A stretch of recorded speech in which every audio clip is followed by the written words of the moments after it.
The CEO stood frozen in the restaurant doorway, watching a maintenance worker sign to her daughter, and for the first time in 8 years, she saw her child truly smile. What happens when a mother realizes a stranger speaks her daughter's language better than she ever could? When power, pride, and a corporate conspiracy collide on Christmas Eve, one woman must choose between the deal that will save her company and the truth that will save her soul.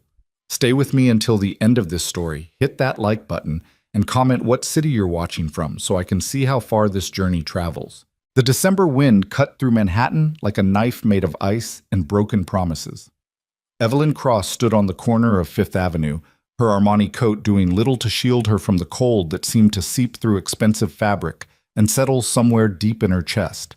A cold that had nothing to do with the weather and everything to do with what waited for her inside the restaurant ahead. The Drake was the kind of establishment where reservations were made 6 months in advance, where the sommelier knew your preferences before you sat down, where deals worth hundreds of millions were sealed over $30 appetizers and $1,000 wines. Its windows glowed with warm amber light, and through the frosted glass, Evelyn could see the silhouettes of Manhattan's elite already gathering like well-dressed sharks circling wounded prey.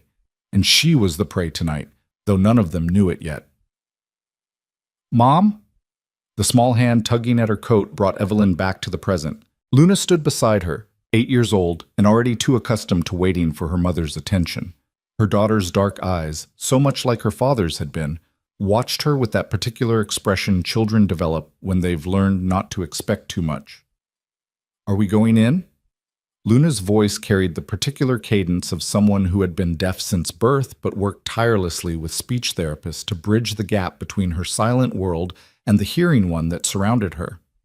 The words came out slightly flattened, consonants softer than they should be, but perfectly understandable to anyone who bothered to listen. The problem was that most people didn't bother. Evelyn forced a smile and knelt down, adjusting the collar of Luna's velvet dress, navy blue, chosen because it wouldn't show stains and wouldn't draw too much attention. "Yes, sweetheart. But remember what we talked about."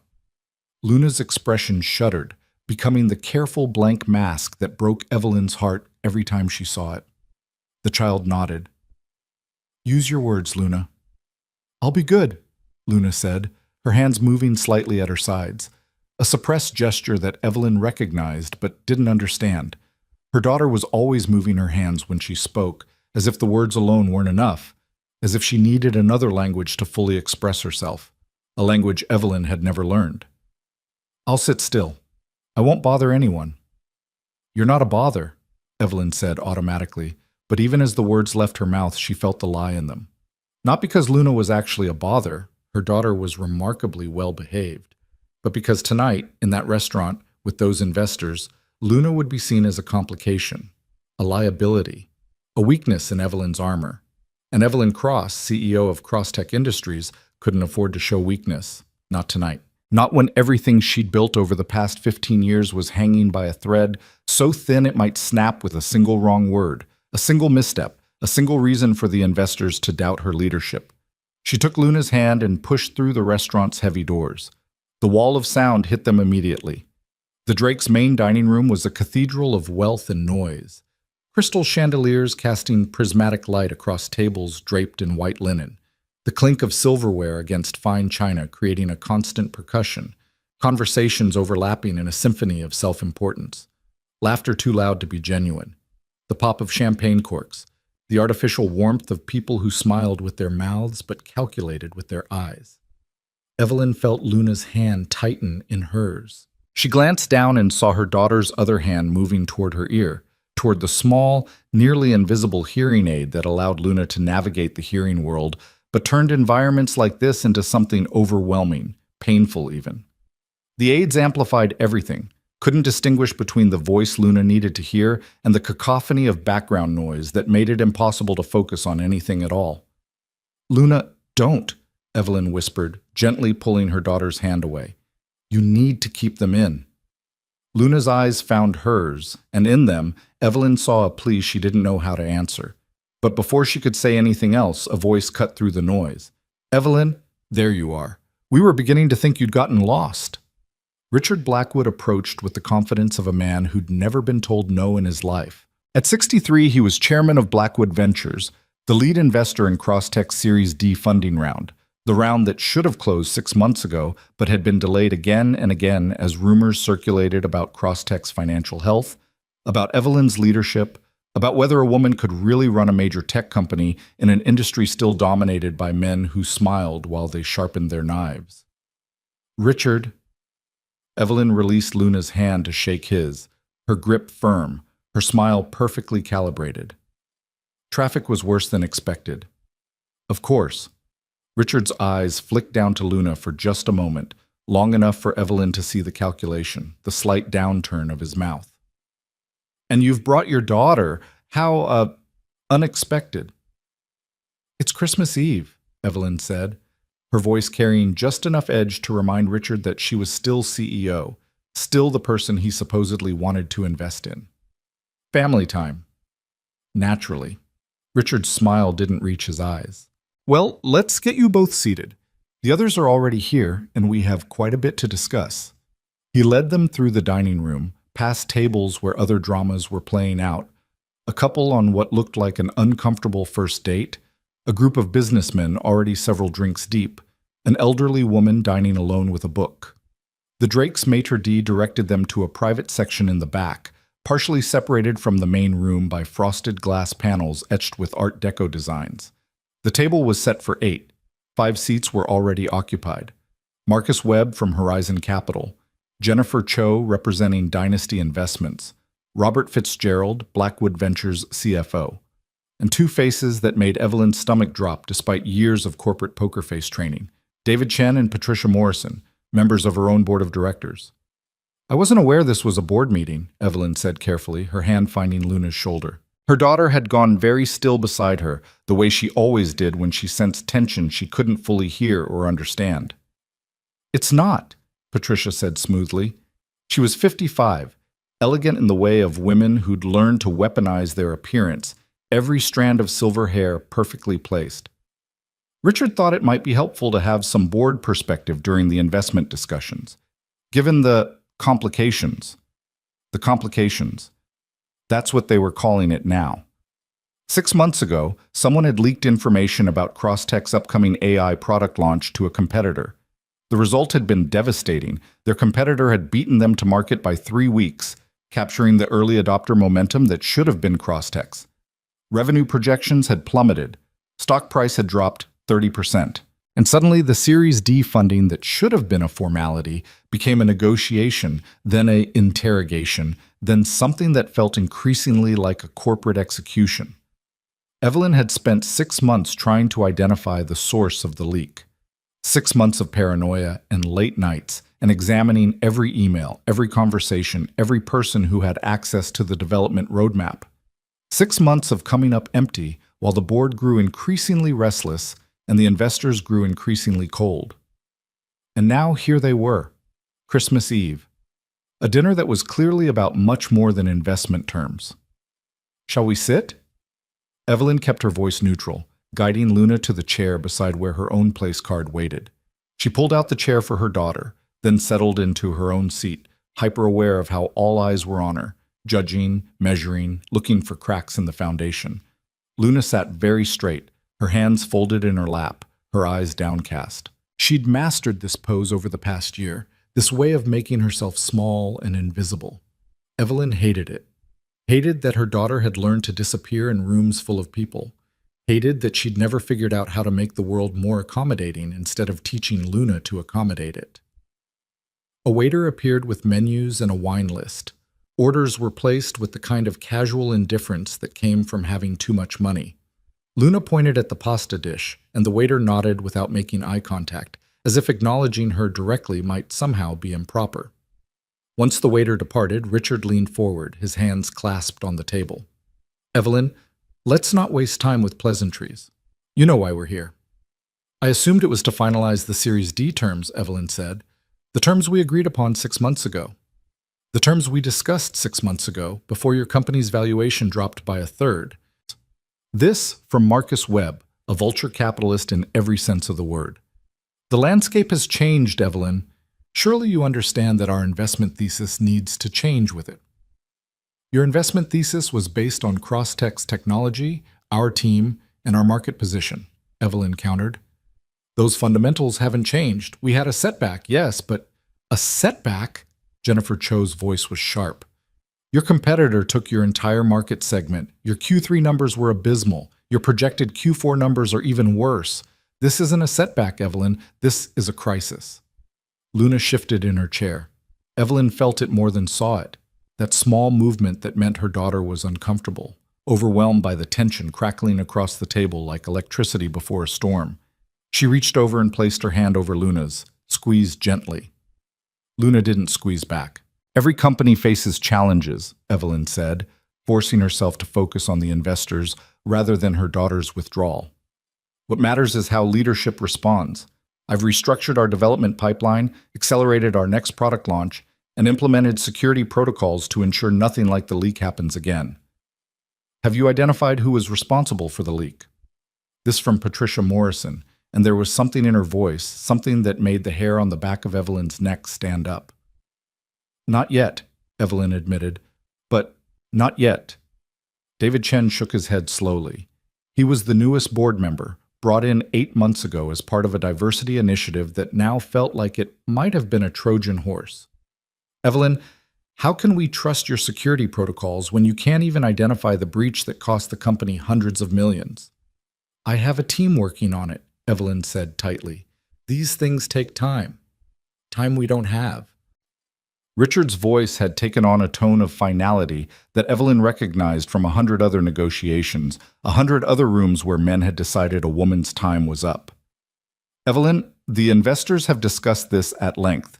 We're prepared to move forward with the Series D funding, but under revised terms, and with a revised leadership structure. The room seemed to contract. Evelyn felt her pulse accelerate, felt the familiar cold spread through her chest, the cold that had become her constant companion over the past 6 months. What kind of revised leadership structure? You would remain as CEO in title, Patricia said, as if she were doing Evelyn a favor.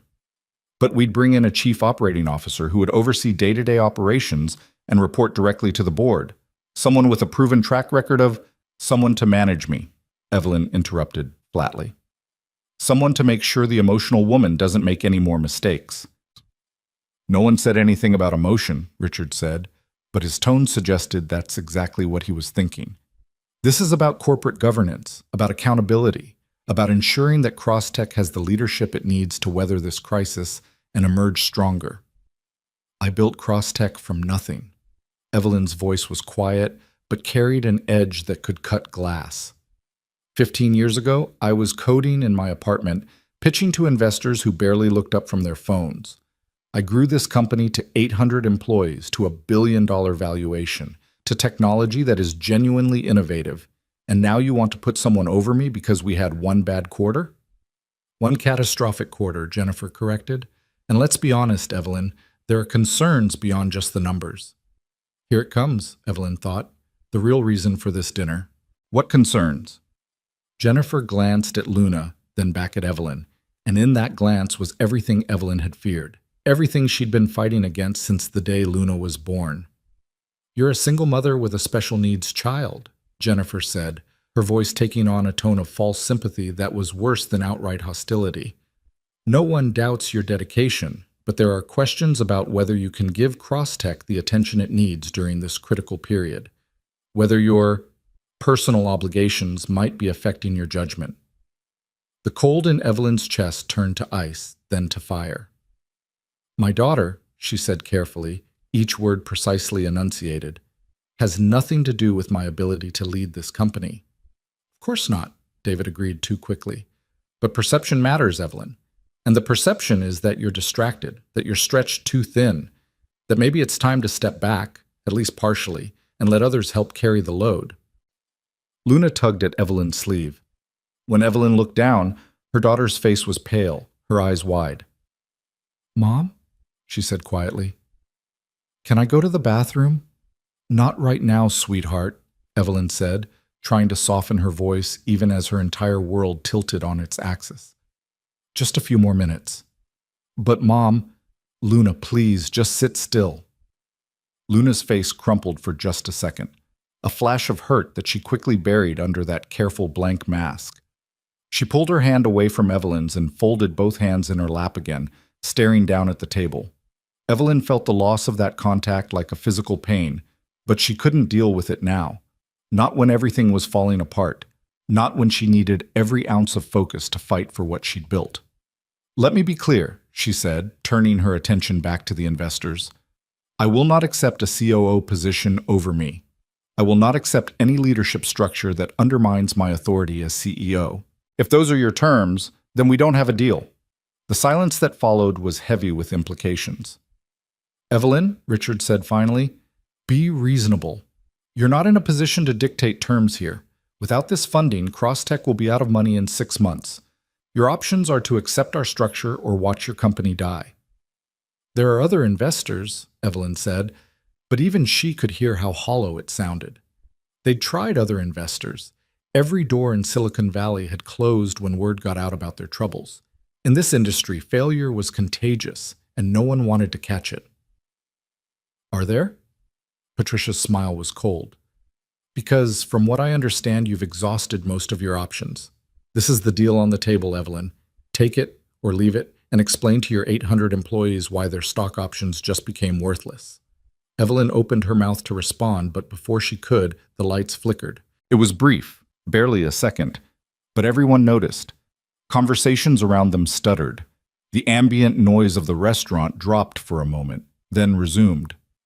"Probably just the storm," Robert Fitzgerald said, glancing toward the windows where snow had begun to fall harder, wind driving it nearly horizontal against the glass. But Evelyn felt Luna stiffen beside her. Her daughter's hands moved to her ears, and this time Evelyn didn't stop her. Luna's face had gone from pale to almost gray, her breathing rapid and shallow. "Luna? What's wrong?" "The sound," Luna said, her voice strained in the way it got when her hearing aids were malfunctioning. It hurts, Mom. Something's wrong with..." The lights flickered again, longer this time, and then went out completely. The restaurant plunged into darkness.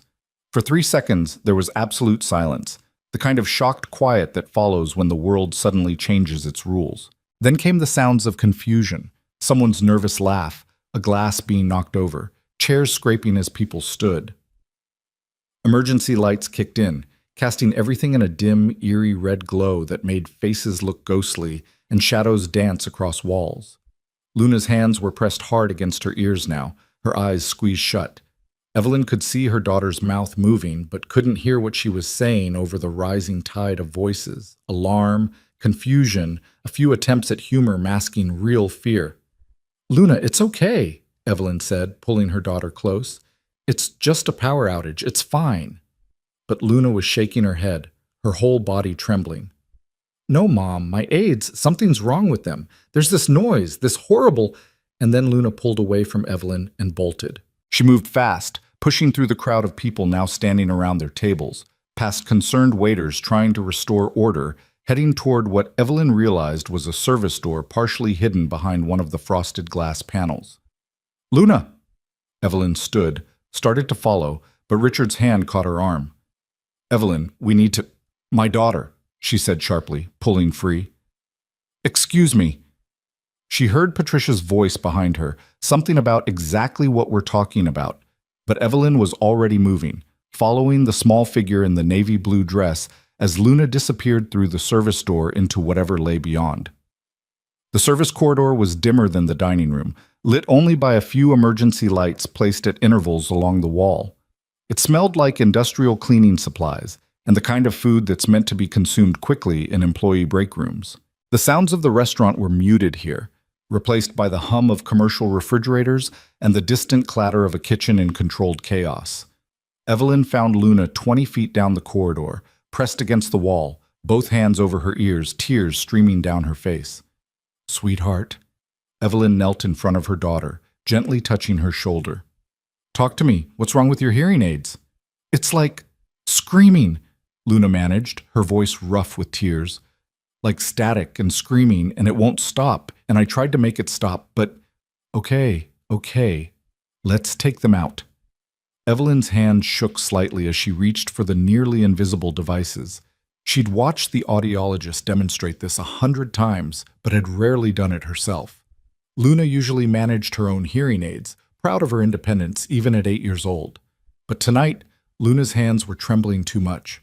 Evelyn carefully removed first one hearing aid, then the other. Luna's shoulders sagged with relief as soon as they were out, though tears continued to track down her cheeks.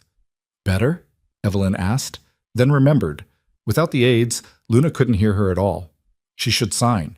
She knew she should sign. But Evelyn had never learned more than a few basic phrases, always telling herself she'd take lessons next month, next quarter, once things settled down at work. There had always been an excuse, always something more urgent, and Luna had learned to lip read and speak so well that it had been easy to tell herself that sign language wasn't really necessary. Now, looking at her daughter's tear-stained face in the red emergency lighting, Evelyn felt the full weight of that failure. She settled for touching Luna's face gently, trying to convey through touch what she couldn't through words. Luna leaned into her mother's hand for just a moment, then pulled back, wiping at her tears with the back of her hand. "I'm sorry," Luna said, her voice taking on the too loud quality it got when she couldn't hear herself. "I'm sorry I ran away. I'm sorry I ruined your dinner." "You didn't ruin anything," Evelyn said, forgetting again that Luna couldn't hear her. She tried to make her face say what her words couldn't, that none of this was Luna's fault, that Evelyn loved her, that, "Is everything all right here?"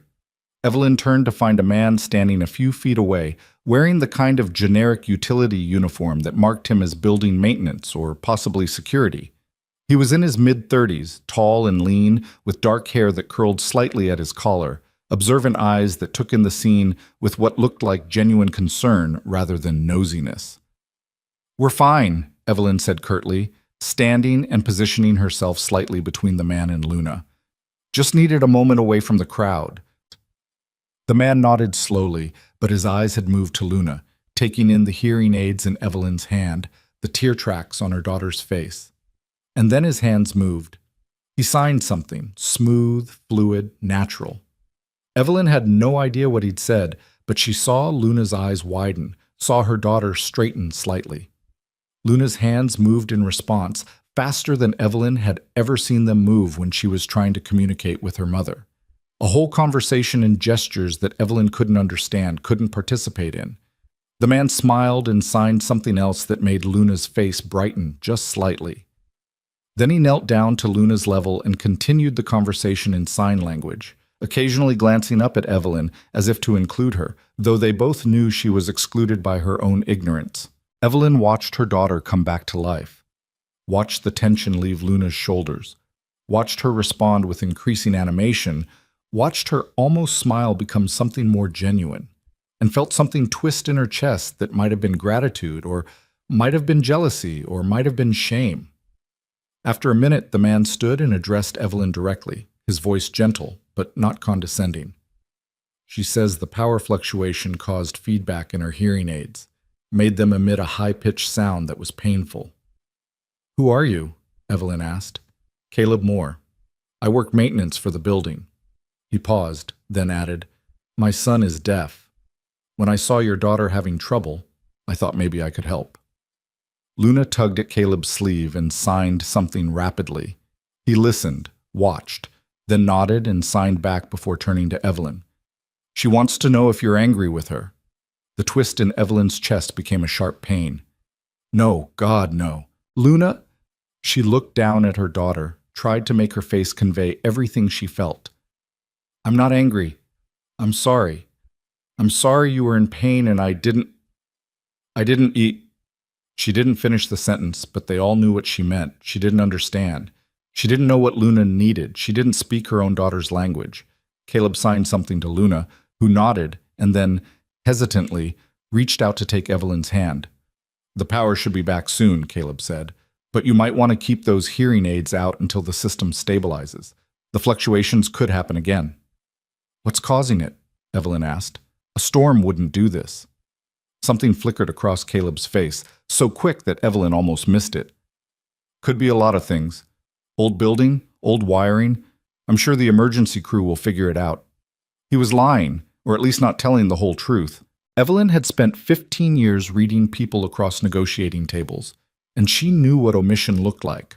But before she could press him, voices echoed down the corridor, someone from the restaurant calling her name.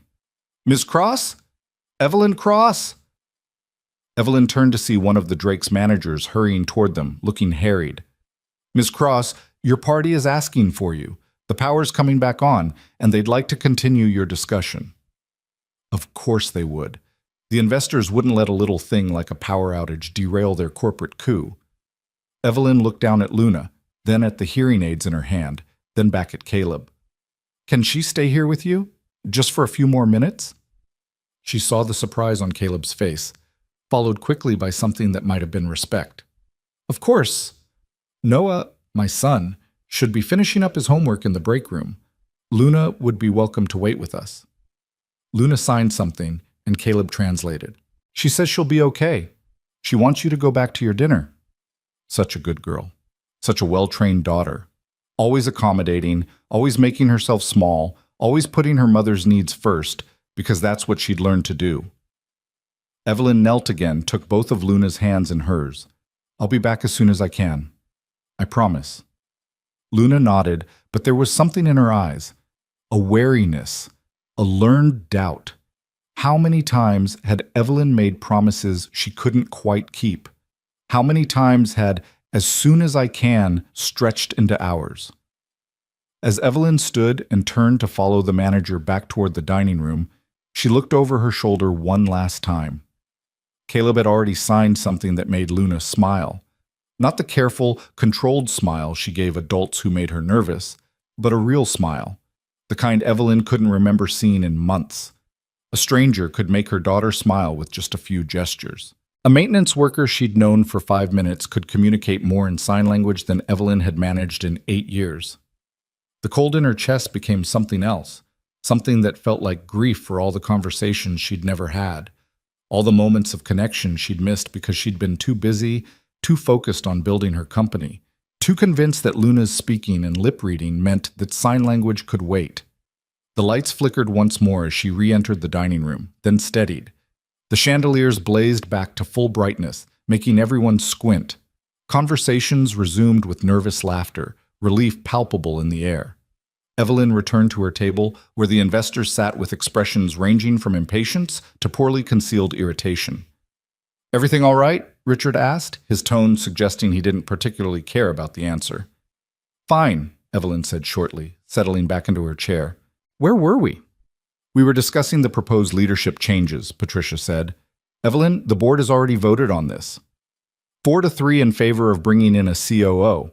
This is happening whether you agree to stay on as CEO or not. The question is whether you'll be part of Crosstech's future or not." 4-3.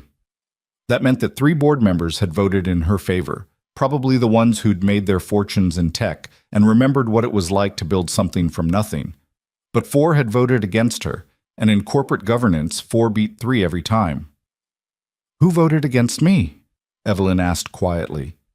Patricia had the grace to look uncomfortable, but David answered without hesitation. "Does it matter? The vote is what it is." It mattered. It mattered because Crosstech was hers, not in terms of equity, which had been diluted over several funding rounds, but in terms of vision, heart, soul. She'd built it. She'd grown it. She'd made every major decision for 15 years, and now they wanted to tell her she wasn't capable of managing what she'd created. The waiter appeared with their appetizers, a welcome interruption that gave everyone an excuse to look away from the tension crackling across the table. Evelyn stared down at some kind of artfully arranged fish that probably cost more than most people's weekly groceries and felt her stomach turn. She thought about Luna in that service corridor, about the way her daughter's face had lit up when someone finally spoke her language, about how Evelyn had failed at the one thing that should have mattered most. "I need to see the proposed terms," she heard herself say. "The complete proposed structure, reporting lines, everything." Richard's smile was victorious. "Of course. Robert has the documents prepared." Robert Fitzgerald pulled a folder from the briefcase beside his chair and slid it across the table. "It's all laid out here. The COO would report to the board. You would report to the COO on operational matters but retain strategic oversight. All major decisions would require board approval, It's a very standard structure for companies in transition. Evelyn opened the folder and began to read, though the words seemed to swim in front of her eyes. Standard structure. Companies in transition. All the corporate euphemisms for "we don't trust you anymore." She was halfway through the second page when the lights flickered again. This time, the flicker lasted longer. 3 seconds, 4, 5. And when they came back on, they weren't quite as bright. The chandeliers buzzed faintly, a sound that shouldn't have been there. Around the restaurant, people were looking up nervously. The manager who'd fetched Evelyn earlier was speaking urgently into a phone near the host stand. "This is getting ridiculous," Jennifer muttered. "What kind of establishment can't keep their power on?" But Evelyn was thinking about what Caleb had said, or rather, what he hadn't said. The careful omission when she'd asked about the cause. The flicker of something in his eyes. Old building, old wiring, he'd said. But the Drake had been fully renovated 3 years ago. She knew because she'd attended the reopening gala. Everything had been brought up to code, state-of-the-art systems throughout. So what was really happening? The lights stabilized again, but Evelyn found herself unable to focus on the documents in front of her. Her mind kept drifting to Luna, hoping her daughter was okay, hoping the hearing aid feedback hadn't started again, hoping that a stranger was taking better care of her child than she had. "Evelyn?" Patricia's voice cut through her thoughts. "Did you have questions about the structure?" Evelyn looked up from documents she hadn't been reading, at faces that barely bothered to hide their triumph, at the future they'd planned for her company without her real input. And she realized something that should have been obvious from the moment she walked through the Drake's doors. This wasn't a negotiation. It was an ambush. The power outage had just delayed the execution. The question was whether she'd fight back or accept the blade. Before she could answer, before she could decide which version of herself she was going to be tonight, the restaurant's sound system emitted a screech of feedback that made everyone wince. Conversation stopped. Silverware clattered as hands moved to cover ears. And then, over the speakers, a voice. Distorted, artificial, clearly using some kind of voice modifier. "Ladies and gentlemen, your attention please. This establishment is experiencing a technical difficulty. For your safety, we ask that you remain in your seats and remain calm. The situation is under control." The voice cut off. The sound system went silent. In the wake of that announcement, the restaurant erupted in nervous chatter, confusion, a few demands for explanations from staff who clearly had none to give. But Evelyn wasn't listening to any of that. She was staring at the folder in front of her, at the documents that outlined her carefully planned diminishment, thinking about power outages that didn't make sense and announcements that sounded more like warnings than reassurances. Something was wrong. Something beyond the investor's coup, beyond the board's vote, beyond her daughter crying in a service corridor. Something was very, very wrong. And Evelyn Cross had spent 15 years of her life learning to trust her instincts when something felt off. She closed the folder and stood. "Where are you going?" Richard's voice had an edge of command that suggested he thought he already had the right to question her movements.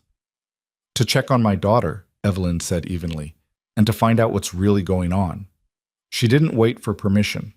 Didn't wait to see if they'd try to stop her. She simply walked away from the table, away from the documents that would sign away her authority, away from people who'd decided she was too weak to lead.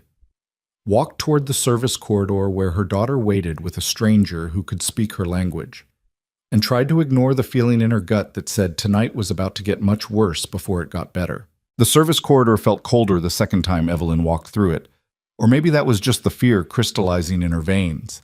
The emergency lights cast everything in shades of red and shadow, making the familiar geometry of walls and doorways seem alien, threatening.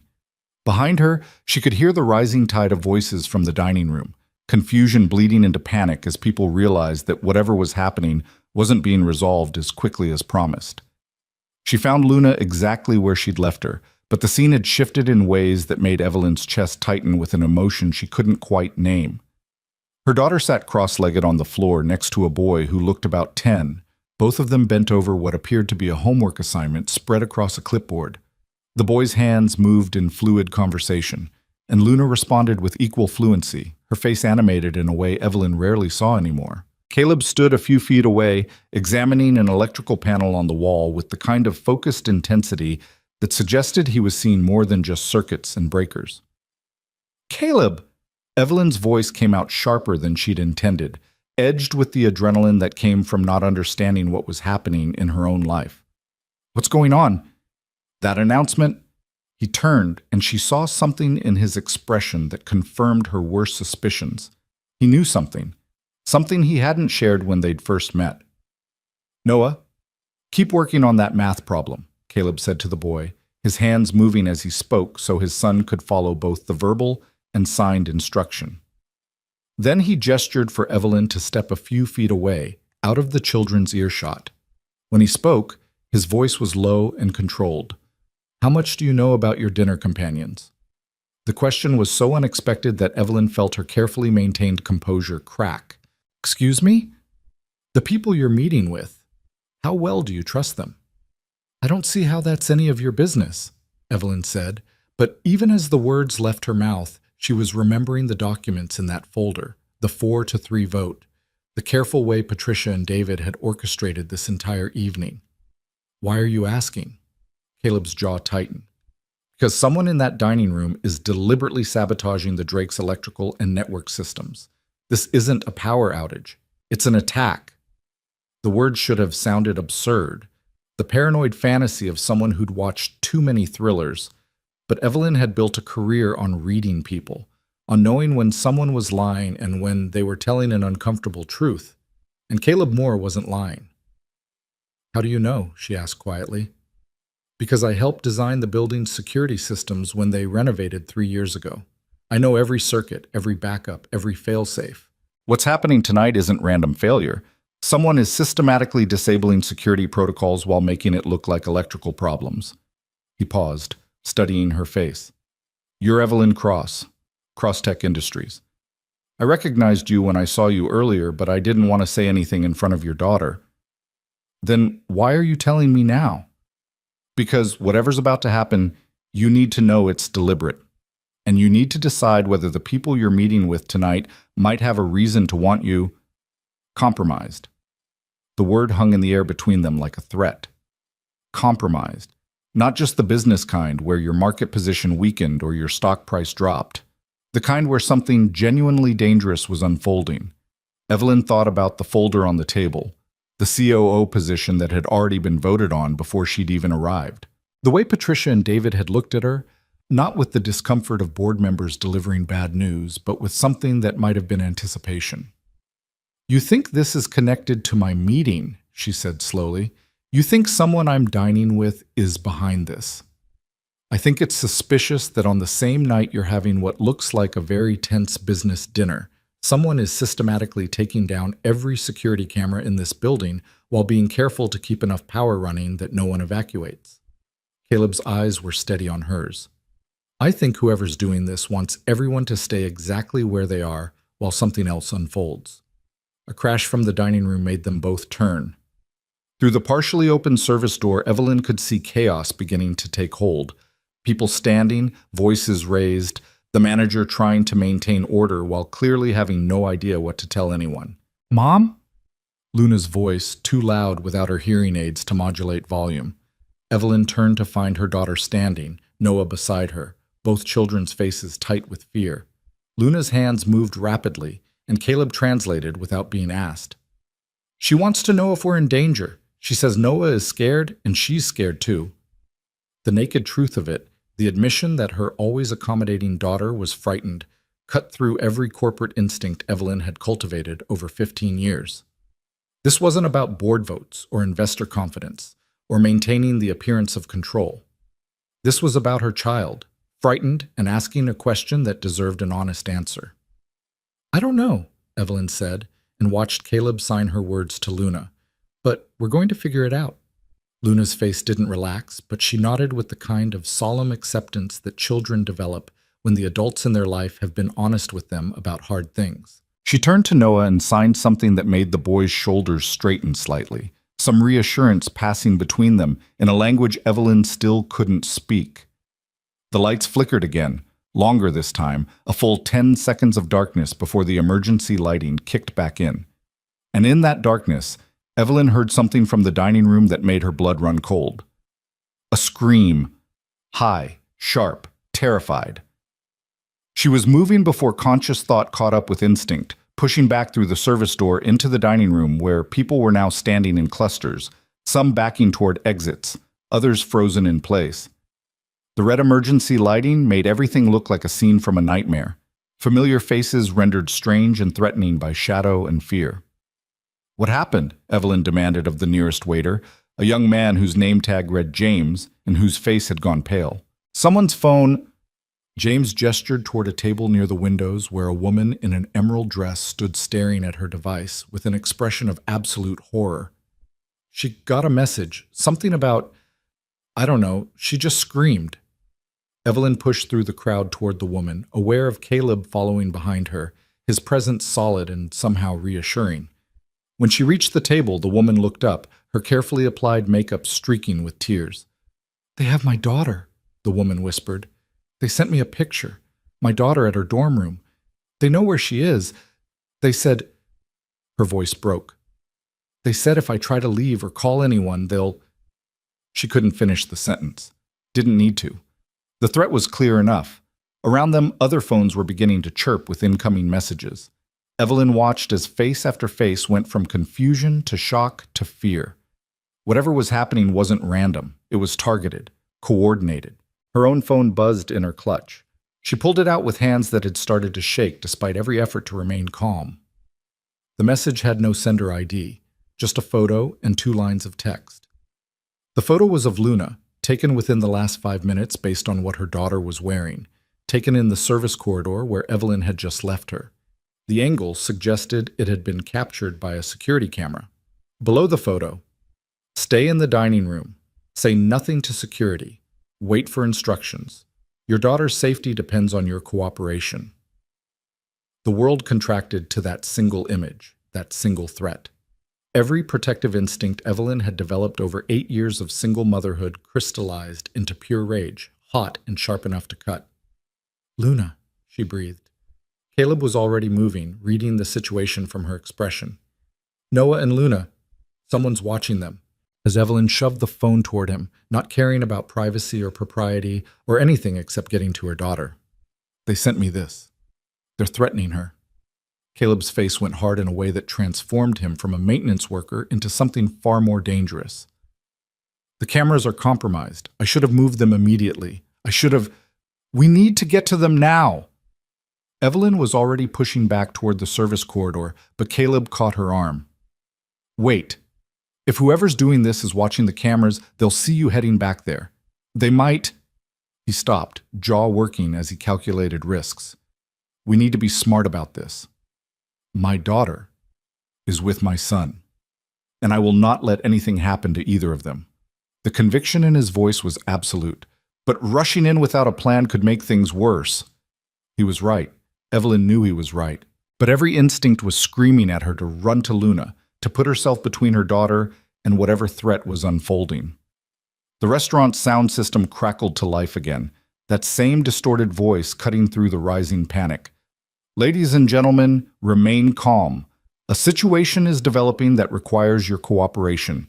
For the safety of everyone in this establishment, including your loved ones who may be elsewhere in the building, please return to your tables and await further instructions. Any attempt to leave or contact outside authorities will result in consequences." The last word echoed through the sudden silence that followed. Consequences. Not injuries. Not harm. Consequences. Carefully chosen to be threatening while remaining vague enough to let everyone's imagination fill in the worst possibilities. People were crying now. A man near the bar had his phone pressed to his ear, trying to call 911, but from his expression, Evelyn guessed the call wasn't going through. Another woman was trying to push toward the exit, but 2 men who Evelyn suddenly realized looked more like security than fellow diners were blocking her path without making it obvious they were blocking her path. This was planned. Meticulously planned. Someone had thought through every detail, every response, every way to control a room full of wealthy, powerful people who were accustomed to being in control themselves. Evelyn turned back to her table where the investors and board members sat with varying expressions of shock and outrage. Richard was on his phone, face red with fury as he apparently discovered the same thing everyone else had. No calls were going out. Patricia looked pale but composed, her hands folded on the table as if she were simply waiting for a delayed meeting to begin. David and Robert were conferring in whispers, while Jennifer Cho sat very still, staring at her own phone with an expression Evelyn couldn't quite read.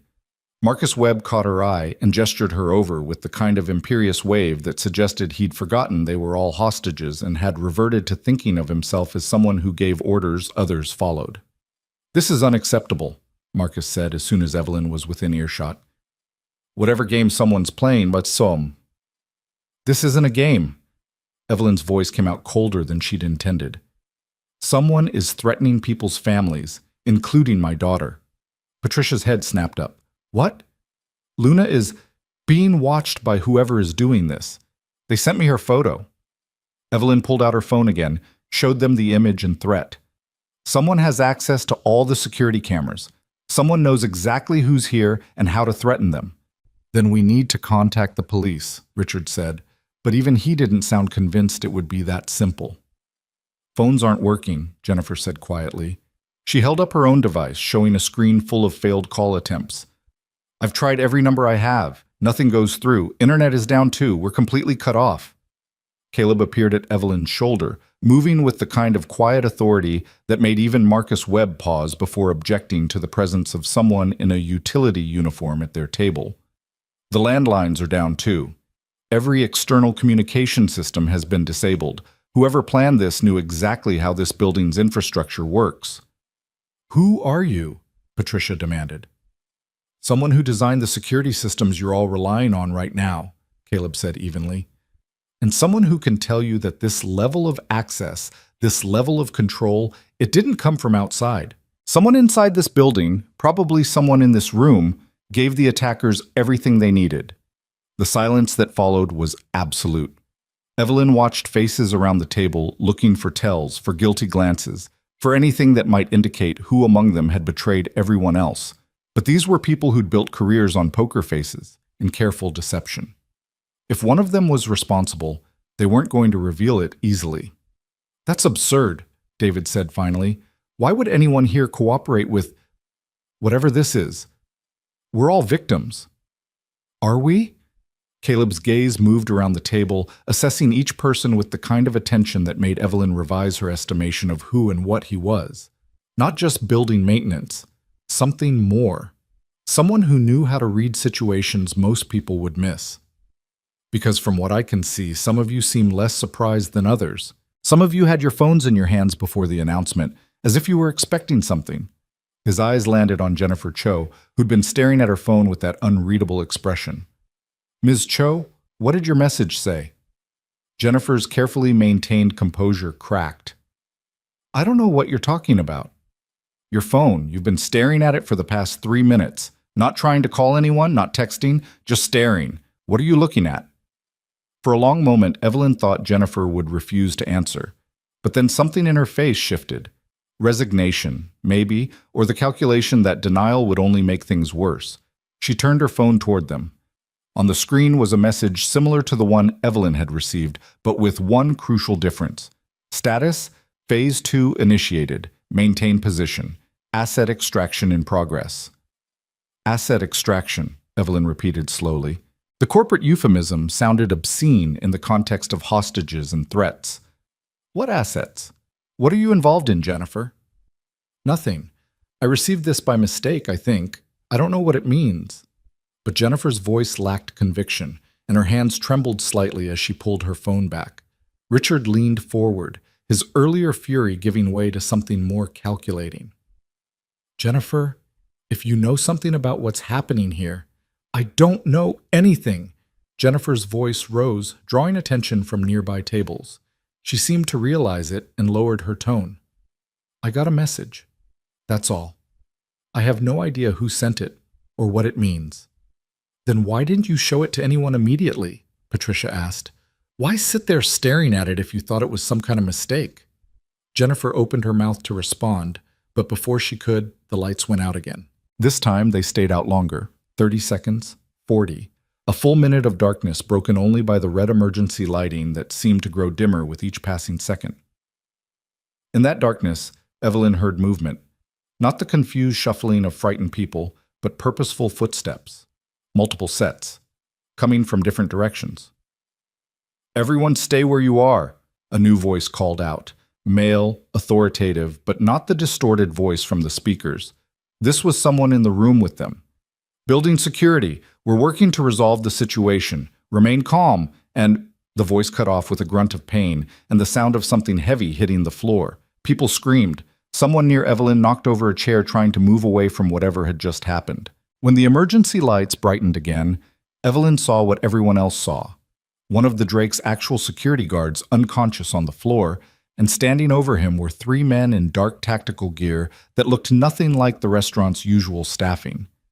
The men wore masks, the kind that covered everything but the eyes, the kind that turned human beings into anonymous threats. One of them held up a hand, and the room fell silent with the weight of their collective fear. "Ladies and gentlemen," the masked man said, his voice calm and almost friendly, "I apologize for the disruption to your evening. This situation can be resolved quickly and painlessly if everyone cooperates. We're looking for something specific. Once we have it, we'll be gone, and you'll all be free to continue your very important lives." "What do you want?" Richard's voice had lost all its earlier authority, replaced by the careful tone of someone who'd realized they weren't in control of anything. "We want access to Crosstech Industries' secure server network. Specifically, we want the encryption keys for Project Meridian." The masked man's eyes found Evelyn across the room. "Ms. Cross, I believe you have those keys. You're going to give them to us." Project Meridian. The words hit Evelyn like a physical blow. That was the classified AI development project, the one that had been leaked 6 months ago, except not all of it had been leaked. They'd lost the product roadmap, the market strategy, but the actual proprietary code had remained secure behind encryption that only 3 people in the world had the keys to unlock. Evelyn was one of those 3 people.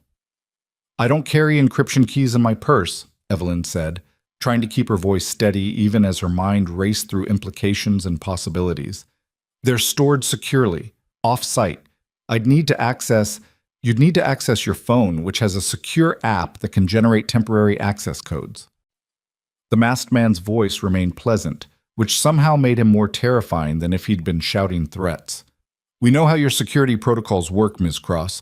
We know exactly what you can access from here, so let's not waste time pretending you can't give us what we want." He was right. The app existed precisely for emergency situations where she needed access to the project from remote locations. But the temporary codes it generated would only work for 30 minutes, and only from her authenticated device. If she gave them what they wanted, they'd have complete access to 3 years of development work worth hundreds of millions of dollars. If she refused, what would they do? What would they do to the people in this room? What would they do to Luna? "My daughter," Evelyn said, her voice cracking slightly on the words. "Let me see my daughter. Let me know she's safe, and I'll give you what you want." The masked man tilted his head, considering.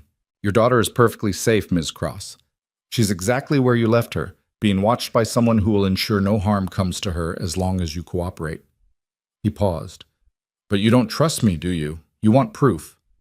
He pulled out a radio and spoke into it in a language Evelyn didn't recognize. A moment later, the restaurant's speakers crackled to life, not with the distorted voice from earlier, but with something that made Evelyn's heart stop. Luna's voice, scared, high-pitched, calling for her mother. "Mom? Mom, where are you?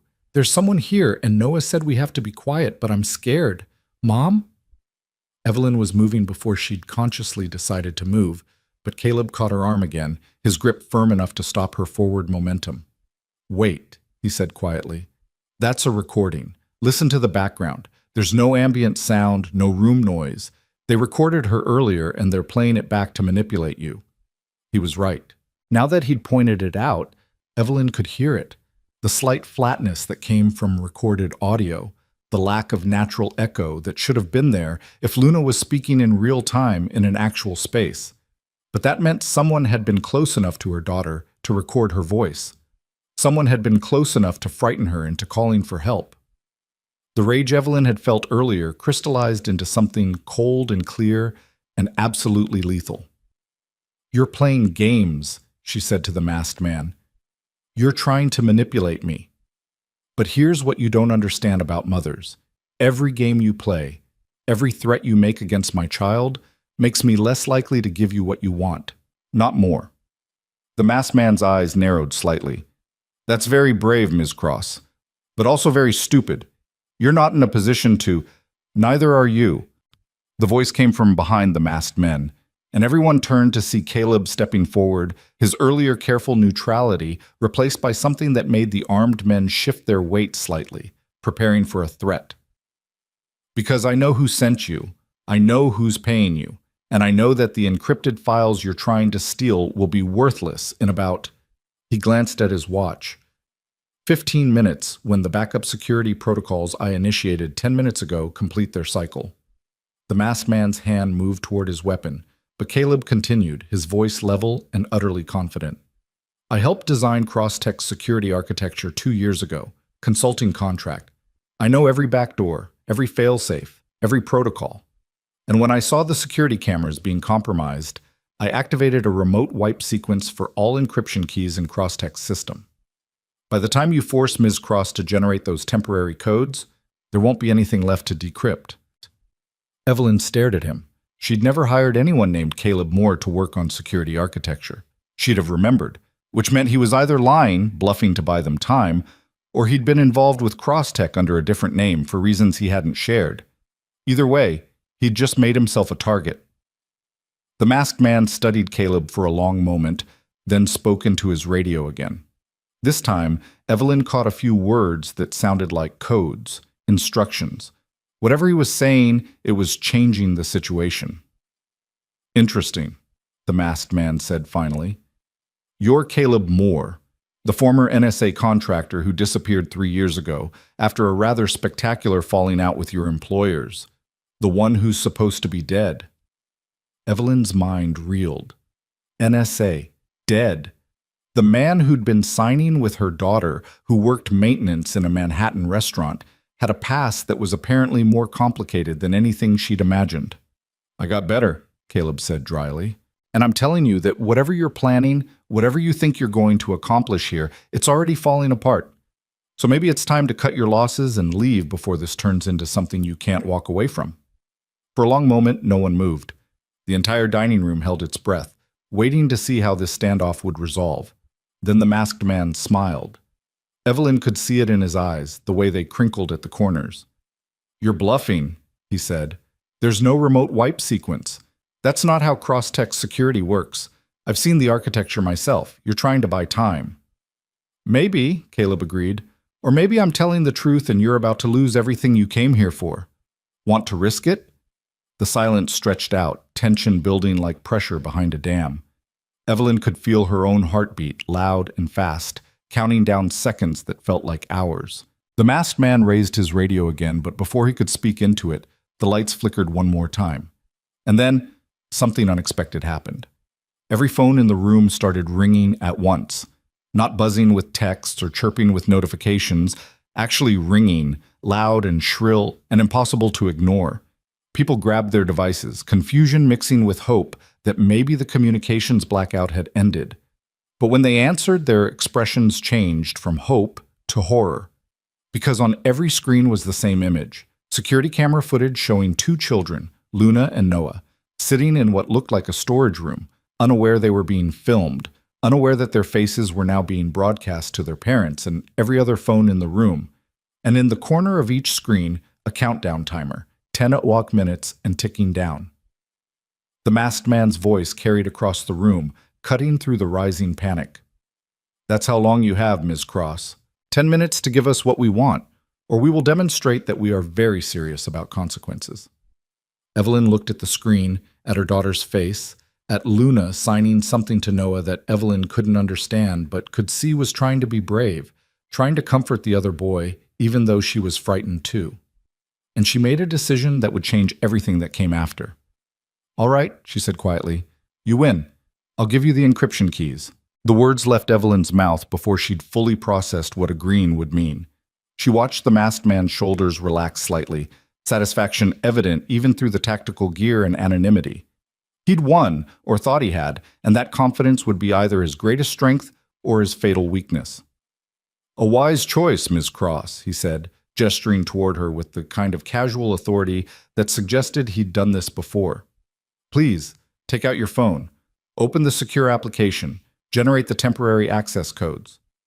Evelyn's hand moved to her clutch, fingers closing around her phone. The screen still showed Luna's face, the countdown timer now reading 9:47. Every second that ticked away felt like a small death, a piece of her daughter's safety slipping through her fingers. But as she pulled the phone out, Caleb's voice cut through the moment with quiet intensity. Don't do it. Every head in the room turned toward him. The masked man's hand moved toward his weapon, but Caleb didn't flinch. He stood there with the kind of stillness that came from someone who'd faced worse threats and survived them. Excuse me? The masked man said softly. She shouldn't give you the codes, Caleb continued, his eyes on Evelyn now rather than their captors. Because once you have what you want, there's no reason to keep anyone here alive. You've shown your faces, well, your eyes, and voices can be analyzed. You've left traces. The only way you walk away clean is if no one can identify you afterward. The temperature in the room seemed to drop 10 degrees. People who'd been crying quietly began to sob in earnest. A man near the bar made a sound that might have been a prayer or might have been a curse. The truth of what Caleb had said settled over everyone like a burial shroud.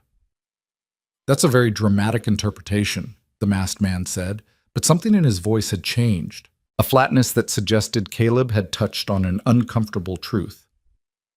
We're professionals. We have no interest in unnecessary violence. We came for data, not bloodshed. Then why disable all the communications, Caleb pressed? Why trap everyone here? Why not just grab Evelyn in the parking lot, force her to give you the codes at gunpoint? It would have been simpler, cleaner, far less exposure. He paused, letting the implications sink in. Unless the point wasn't just getting the codes, unless there's something else you need from tonight, something that requires all these witnesses to be here, trapped, unable to call for help. Evelyn's mind raced, connecting dots she'd been too frightened to see clearly before. The timing of this dinner, the investors and board members all gathered in one place, the vote that had already happened before she'd arrived, Jennifer's mysterious message about asset extraction. This isn't about Project Meridian at all, she said slowly, the pieces falling into place with horrible clarity. Or it's not just about that. This is about the board vote, about removing me as CEO. She turned to look at her dinner companions, studying their faces with new understanding. Patricia had gone very pale, her hands gripping the edge of the table. David wouldn't meet her eyes. Robert Fitzgerald was staring at his phone as if it might provide escape from whatever was unfolding. And Richard Blackwood, who'd orchestrated this entire dinner, who'd insisted on this specific date and this specific restaurant. Richard looked almost resigned, as if he'd known things would go wrong but hadn't had the courage to stop them. Someone at this table hired these men, Evelyn said.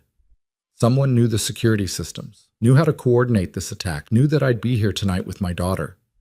Her voice hardened. Someone sold out everyone in this room to take control of my company. That's absurd, Patricia said, but her voice lacked conviction. Why would anyone, for the same reason people do anything in our world? Power, money, control. Evelyn's gaze swept across the investors and board members. Crosstech is worth billions. Project Meridian alone could be worth hundreds of millions if the technology gets to market first. And if I'm removed as CEO, if I'm discredited or worse, whoever replaces me will have full access to everything I've built. The masked man hadn't moved, but Evelyn could see him listening, calculating. This wasn't part of his plan. Having the victim figure out the conspiracy wasn't supposed to happen, not before he'd secured what he came for. Fascinating theories, Ms. Cross, he said finally, but they don't change the situation. You still have... He glanced at a phone one of his companions held up. 8 minutes and 30 seconds to give us those codes. After that, we'll need to demonstrate our seriousness. And I promise you, you don't want us to do that. The countdown timer on every phone ticked down another second. Luna's face stared out from the screens, frozen in a moment of fear that would haunt Evelyn for the rest of her life if she couldn't find a way to end this. But she couldn't give them the codes. Caleb was right. Once these men had what they wanted, there was no reason to leave witnesses. And beyond that, beyond even her own survival and the survival of everyone in this room, She couldn't hand over 3 years of work, 3 years of innovation that could change how AI integrated with critical infrastructure. In the wrong hands, Project Meridian could be weaponized in ways that went far beyond corporate espionage. "I need to know my daughter is safe," Evelyn said, buying time even as her mind raced through options. "The recording you played could have been made hours ago. I need to see her, talk to her, verify she's unharmed." The masked man tilted his head, considering. "You're stalling." "I'm being a mother." Evelyn's voice carried an edge that could cut steel. "You want me to give you the keys to something worth more money than you'll see in 10 lifetimes? Fine, but I need to know that when I do, my daughter walks out of here alive, so let me see her, now." For a long moment, no one spoke. The countdown timer ticked down to 8:15. The emergency lighting cast everything in shades of red that made the entire scene feel like it was already drenched in blood. Then the masked man nodded slowly. "Fine, but you come alone. No heroics from your friend the maintenance man." His eyes found Caleb. "You stay here where my associates can keep an eye on you. And Ms. Cross, if you try anything at all, we start shooting hostages, starting with the board members who were stupid enough to think they could use us without consequences." Patricia made a small sound of distress. David's face went gray. So they had been involved, or at least they'd known something was going to happen tonight. Whether they'd understood the full scope of what they'd set in motion was another question. "All right," Evelyn said, "take me to my daughter." One of the other masked men moved forward, his weapon held in a way that was clearly meant to intimidate but stopped short of pointing directly at her. He gestured toward a service door that Evelyn recognized, the same one she'd used earlier to reach Luna. As she moved to follow him, Caleb caught her eye. He didn't speak, didn't gesture, but something passed between them, an understanding maybe, or a warning. He knew something she didn't, or he had a plan that he couldn't communicate with armed men watching their every move. Evelyn gave him the smallest nod and followed her escort into the service corridor.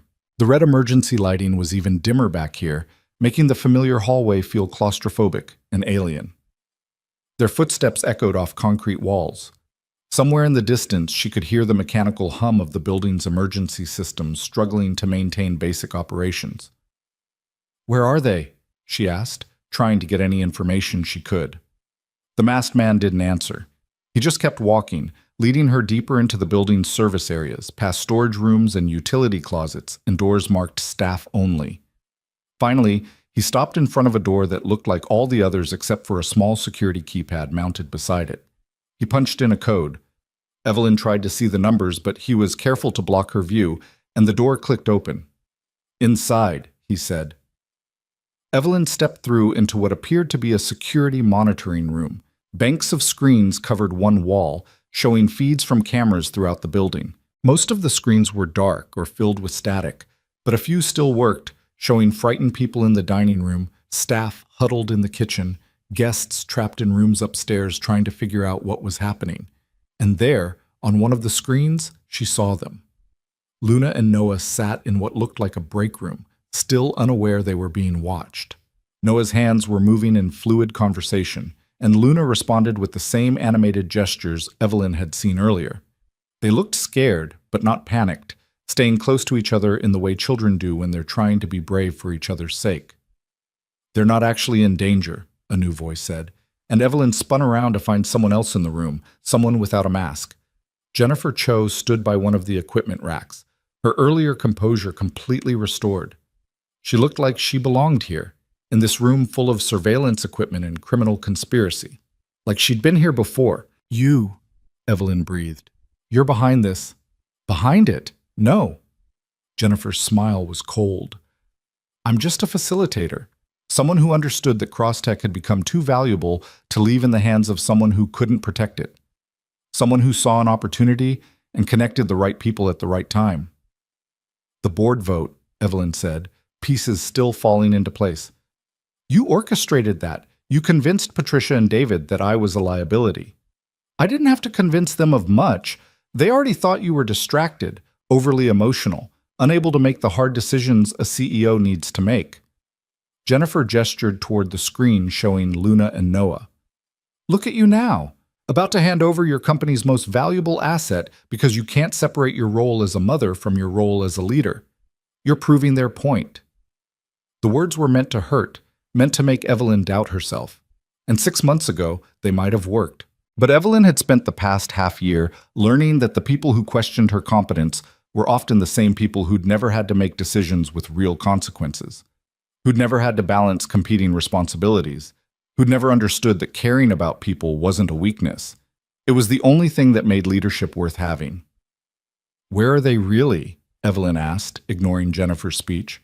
"Not on the cameras. Where are my daughter and that boy actually being held?" Jennifer's smile faltered slightly. "Why would you think—" "Because Caleb was right about the recording being fake. And if you were capable of faking that, you're capable of faking this." Evelyn gestured at the screen. "This is looped footage, isn't it? Recorded earlier, playing back to make me think they're still there." She watched Jennifer's face carefully, looking for the tell that would confirm her suspicion. And there it was, a slight tightening around the eyes, a calculation happening behind the corporate mask. "You're smarter than they gave you credit for," Jennifer said finally.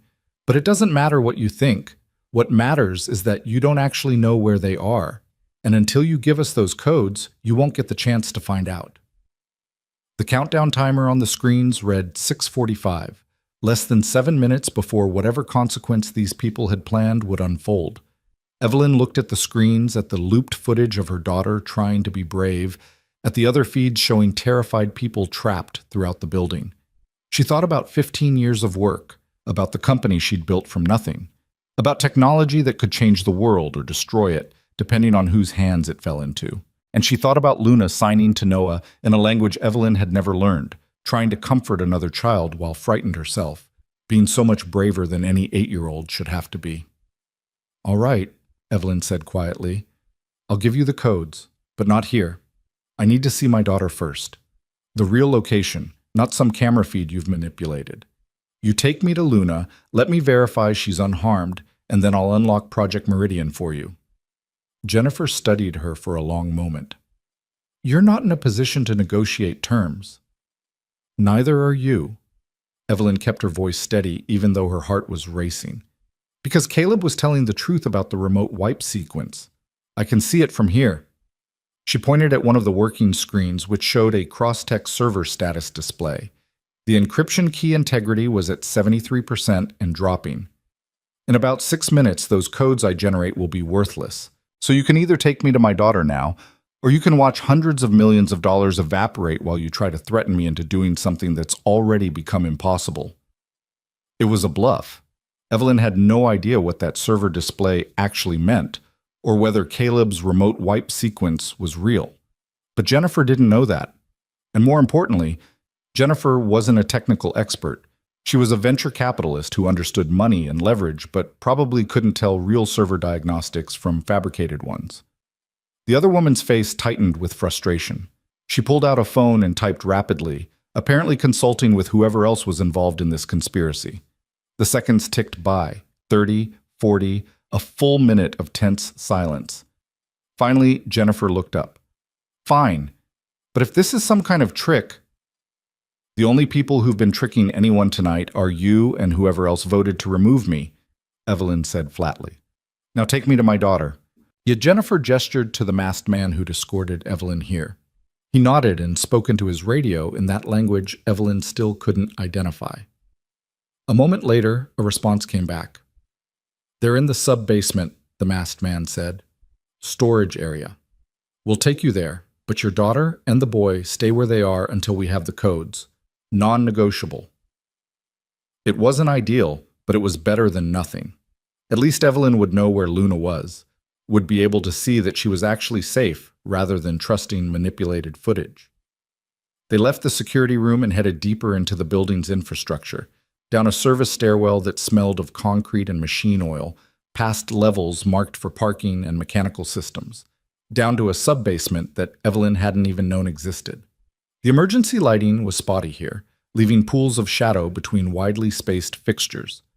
The masked man stopped at a heavy door marked Storage 3B and knocked twice.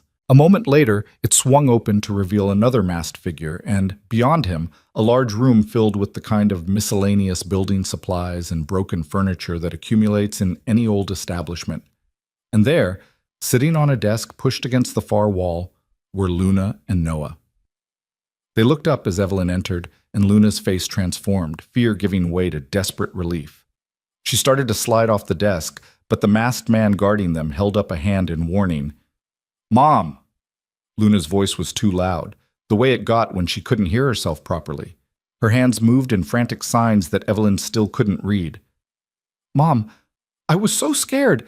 They said you were coming, but I didn't know if—" "I'm here, sweetheart." Evelyn took a step forward, but her escort caught her arm. "It's okay. I'm going to get you out of here." "You're going to give us the codes," Jennifer corrected from behind her. "And then maybe we'll let everyone leave unharmed." Evelyn didn't take her eyes off Luna. Her daughter looked physically fine, no injuries, no signs of rough treatment, but her eyes held a kind of fear that no child should have to experience, and Evelyn felt rage crystallize in her chest once more. "The codes," Jennifer prompted. "You've seen she's safe. Now keep your end of the bargain." Evelyn reached for her phone slowly, making no sudden movements that might spook the armed men surrounding them. She opened the secure application that accessed Crosstech's most protected systems. The interface required her fingerprint, facial recognition, and a 16-digit password that changed daily according to an algorithm only she and 2 other people knew. Her fingers hovered over the screen. One press, one authentication, and she'd generate codes that would give these people access to everything. All her work, all her innovation, all the potential that Project Meridian represented, both for good and for harm. But what choice did she have? Luna was here, frightened and vulnerable. Noah, too, a child who'd done nothing except be in the wrong place at the wrong time. And upstairs, dozens of other innocent people trapped in a situation none of them had asked for. "Do it," Jennifer said, "or we start making this a lot less pleasant for everyone." Evelyn's finger moved toward the authentication button. She could see Luna watching her, could see the trust in her daughter's eyes, trust that Mom would fix this, that Mom would make everything okay the way she always tried to do. And then several things happened at once. The door they'd entered through burst open hard enough to slam against the wall. Someone shouted in that foreign language. The lights went out completely, not just dimmed, but utterly black, as if every electrical system in the entire building had failed simultaneously. In the darkness, Evelyn heard gunshots, 3 sharp cracks that echoed off concrete walls and made her heart stop. Someone screamed, something heavy hit the floor, and then a voice, Caleb's voice, cut through the chaos. "Luna! Noah! Get down!" Evelyn dropped to a crouch on pure instinct, trying to make herself a smaller target while simultaneously trying to locate Luna in the absolute darkness. Her hands found the desk, then small hands that grabbed onto hers with desperate strength. "Mom!" Luna's voice, terrified, but right there, close enough to hold. "I've got you," Evelyn said, pulling her daughter close. "I've got you, sweetheart. Just hold on to me."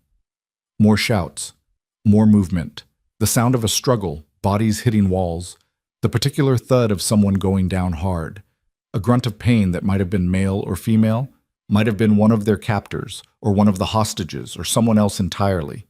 Then flashlight beams cut through the darkness, sweeping across the room in chaotic patterns. Evelyn saw snapshots of the scene like photographs in a strobe, one of the masked men on the ground, not moving, another backing toward a different exit.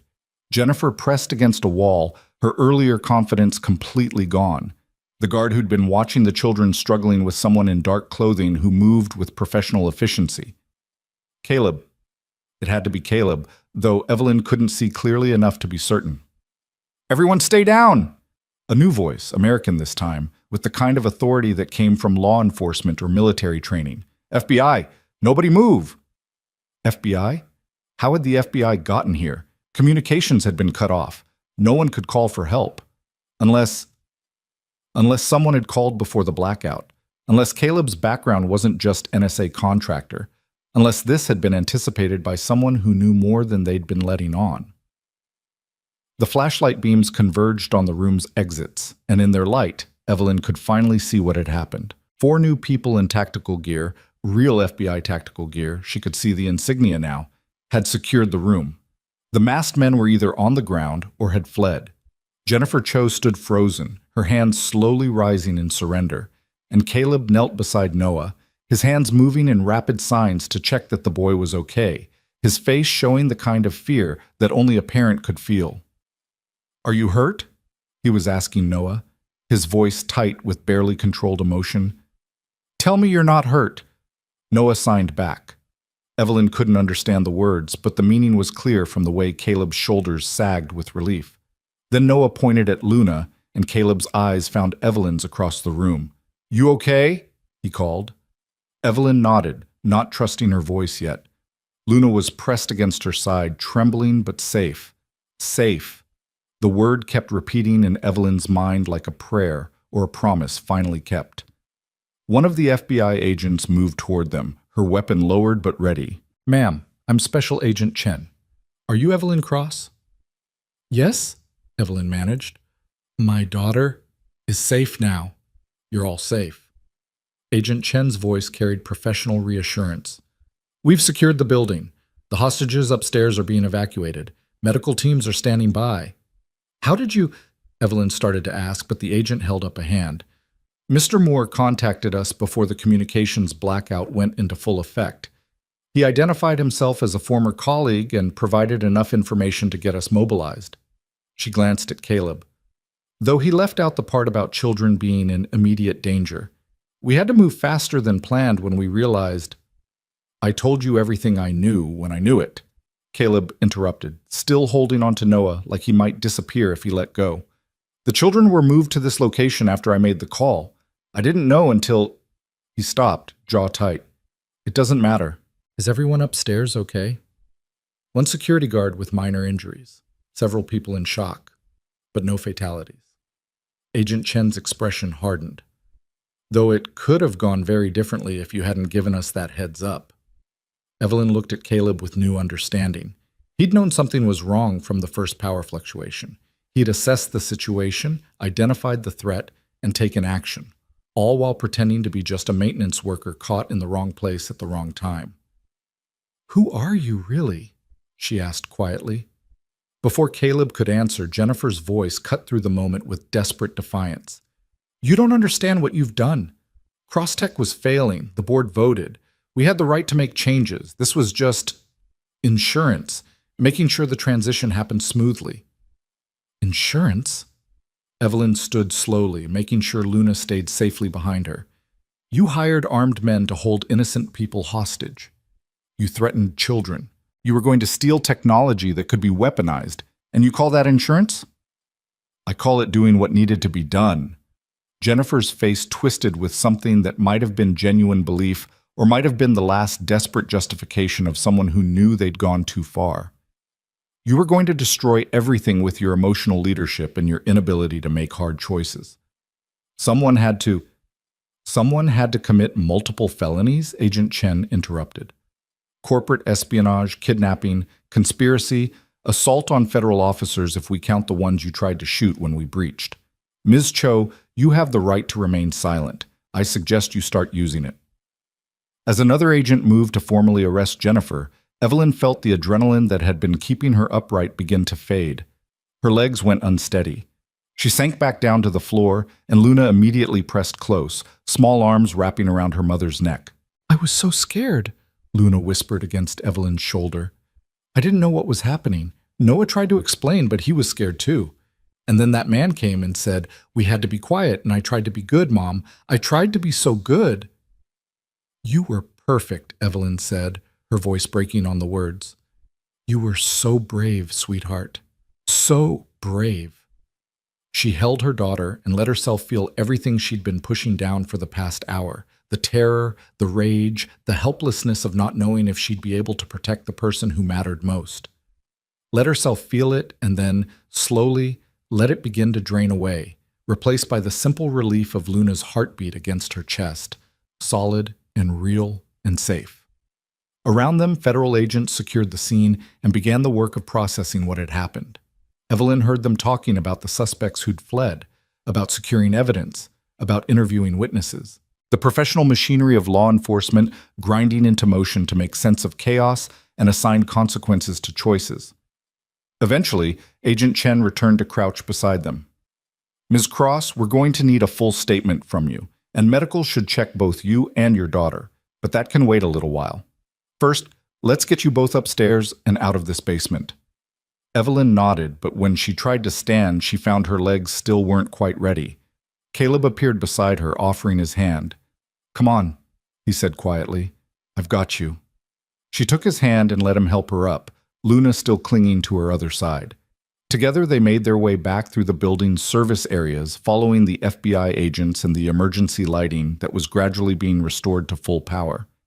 As they climbed the stairs, Evelyn looked back at Caleb.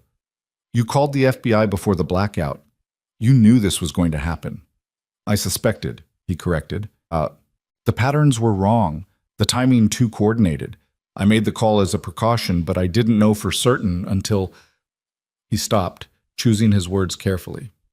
I worked security for a lot of years. You learn to recognize when something's off. NSA, Evelyn said, remembering what the masked man had said.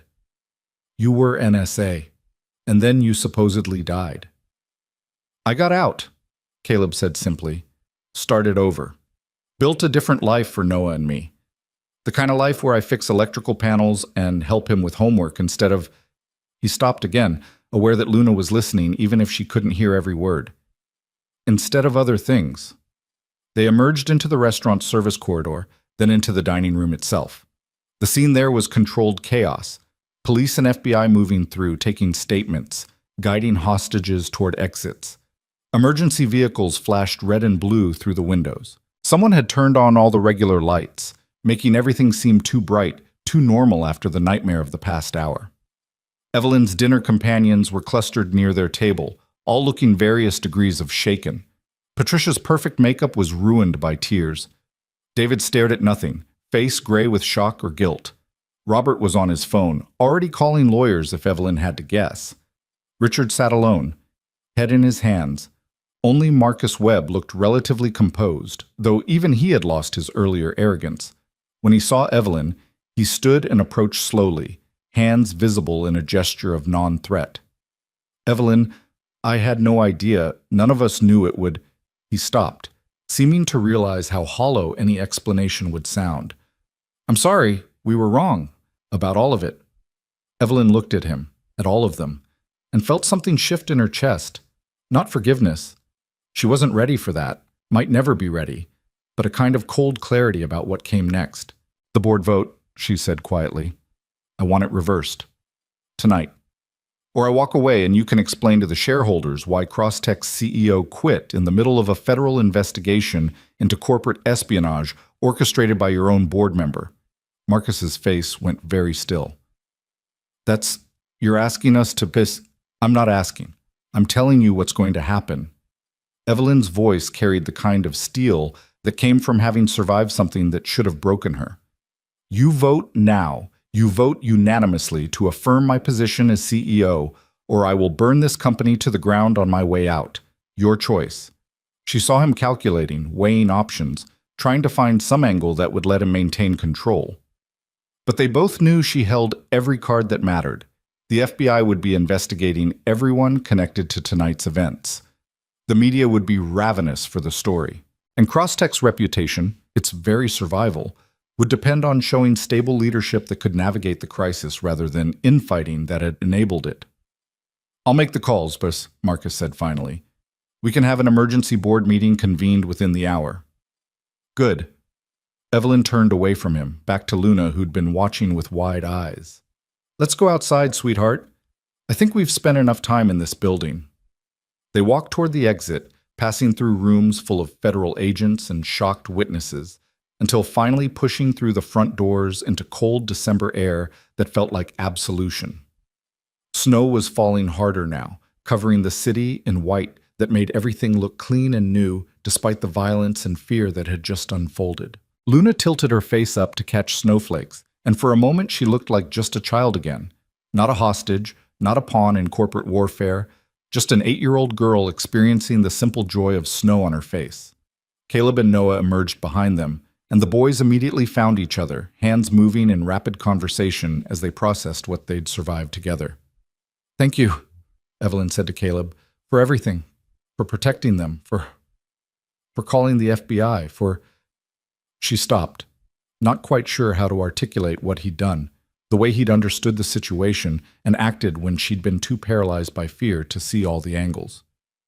"You don't need to thank me," Caleb said. Noah is everything to me. If something had happened to him," his voice roughened, "I would have burned that building down myself to get him out. So I understand what you were feeling, what you were willing to do." They stood together in the falling snow, two parents who'd survived something that should have destroyed them, watching their children sign to each other in a language of resilience and relief. And Evelyn felt something she hadn't felt in 6 months, maybe longer. A sense that she wasn't alone in this. That maybe she didn't have to be the CEO who never showed weakness, the mother who never admitted she needed help, the woman who carried everything herself because asking for support felt like failure. Inside the restaurant, she could see through the windows as Marcus Webb made phone calls, assembling the board for their emergency meeting. In a few hours, she'd have to face them again, have to be the CEO who demanded accountability and charted the path forward. But right now, in this moment, she was just a mother holding her daughter's hand while snow fell on Manhattan, and the worst night of her life finally came to an end. Or so she thought, until Agent Chen emerged from the building with an expression that made Evelyn's momentary peace evaporate. "Ms. Cross, we need to talk," the agent said. "We've been reviewing the security footage from before the communications blackout, and there's something you need to see." The snow that had seemed like absolution moments ago now felt like a curtain hiding something darker. Evelyn's hand tightened on Luna's, every protective instinct that had briefly relaxed now snapping back into full alert.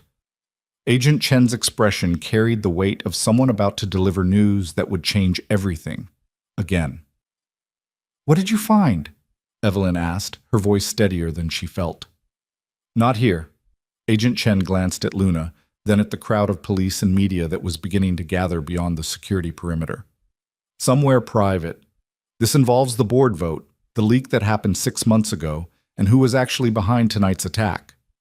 Caleb stepped closer, positioning himself so that both children were partially shielded by his presence. "The kids have been through enough. Whatever you need to show Ms. Cross can wait until they're safe," Agent Chen agreed. "There's a command vehicle around the corner. Climate-controlled, secure. The children can wait there with one of our family liaison officers while we talk." Evelyn looked down at Luna, who was watching the exchange with the kind of careful attention that meant she was picking up on the tension even if she couldn't hear every word. Her daughter's earlier relief had faded, replaced by a wariness that broke Evelyn's heart all over again. How many times tonight had Luna thought things were okay, only to have fear resurface? "Sweetheart," Evelyn said, kneeling down to Luna's level, "Agent Chen needs to talk to me about grown-up things, but you'll be safe with Noah and a nice officer. I'll be right nearby, 10 minutes, I promise." Luna's hands moved in signs Evelyn still couldn't read, her face showing the internal debate between wanting to be brave and needing the security of her mother's presence. Finally, she nodded, but her grip on Evelyn's hand didn't loosen. "I'll stay with them," Caleb offered. "Noah's been through trauma before. He knows how to process it, but he shouldn't be alone right now. And Luna." He met Evelyn's eyes. Luna shouldn't be alone either. The fact that a stranger understood her daughter's needs better than half the board of directors ever had struck Evelyn with fresh force. But this was neither the time nor place to unpack that particular revelation. "Thank you," she said, and meant it in ways that went beyond the immediate situation. They walked around the corner to where a large black vehicle sat with FBI insignia on its side. Inside, it was exactly as Agent Chen had described, climate-controlled, with bench seating and the kind of equipment that suggested this was a mobile command center. A female officer with kind eyes and the badge of someone trained in crisis management greeted them warmly, immediately engaging both children with questions about their favorite things, while Agent Chen led Evelyn to a small conference area in the back of the vehicle. A laptop sat open on the narrow table, its screen dark but waiting. Agent Chen settled into one seat and gestured for Evelyn to take the other. "What I'm about to show you is part of an ongoing investigation," the agent began. "The Bureau has been looking into corporate espionage cases targeting tech companies for the past 18 months. Crosstech wasn't the first company hit, But your case was different, more personal, more surgical in what was taken and how. Evelyn felt her pulse accelerate. You've known about the leak this whole time? We've known about a pattern. Individual companies reported security breaches, intellectual property theft, but no one connected the dots until we started seeing the same methodologies, the same digital fingerprints. Agent Chen pulled up something on the laptop. 3 months ago, we identified a conspiracy involving multiple venture capital firms, board members from various companies, and a group of former intelligence operatives selling their skills to the highest bidder. Jennifer Cho, Evelyn said quietly. She was part of this larger conspiracy. She was a recruiter, someone who identified vulnerable targets, CEOs who could be pressured or removed, companies whose technology was valuable enough to steal, but whose security could be compromised. Agent Chen's fingers moved across the keyboard, pulling up files. But here's what we didn't know until tonight. The specific timeline of who betrayed Crosstech and when. She turned the laptop toward Evelyn. On the screen was security footage from the Drake, time-stamped from earlier that evening, before the power failures, before the hostage situation, before everything had fallen apart. The angle showed the restaurant's parking area and entrance. Watch, Agent Chen said, and pressed play. The footage showed luxury cars pulling up, well-dressed people entering the restaurant. Evelyn recognized several faces, investors, board members, herself and Luna arriving. Timestamps ticked by as the dinner guests assembled. Then, at 7:43 p.m., a car Evelyn didn't recognize pulled up. The driver stayed in the vehicle, but the passenger got out and walked purposefully toward a service entrance around the side of the building. Agent Chen paused the video on a clear shot of the passenger's face, Patricia Morrison. Your board member arrived 45 minutes before the dinner was scheduled to start, Agent Chen said. And she didn't use the main entrance. She went directly to the service area where someone was waiting for her. The agent advanced the video. Patricia disappeared inside, and for several minutes nothing happened. Then, at 7:51 p.m., she emerged, and she wasn't alone. She was accompanied by one of the masked men from tonight's attack, though in this footage he wasn't wearing a mask.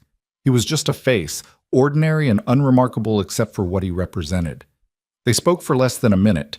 Patricia handed him something, too small to see clearly in the footage, but the shape suggested a USB drive or access card.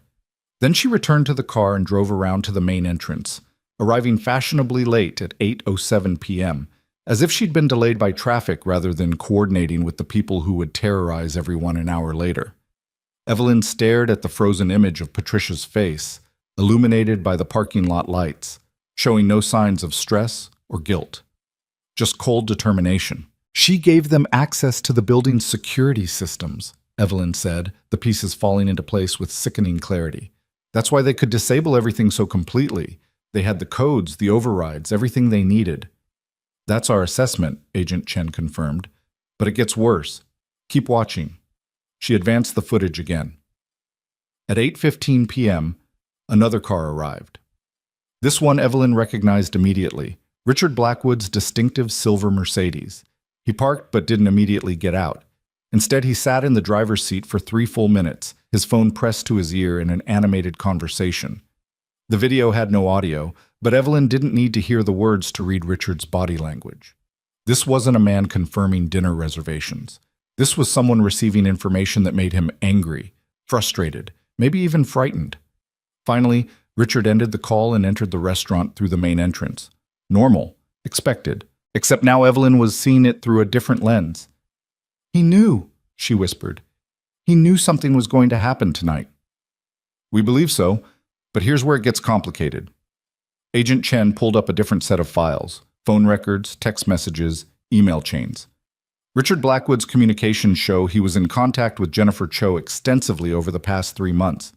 They were planning the board coup, coordinating the investor pressure, setting up tonight's ambush. Then he's guilty. He's part of this. He's complicit in the corporate conspiracy, Agent Chen agreed.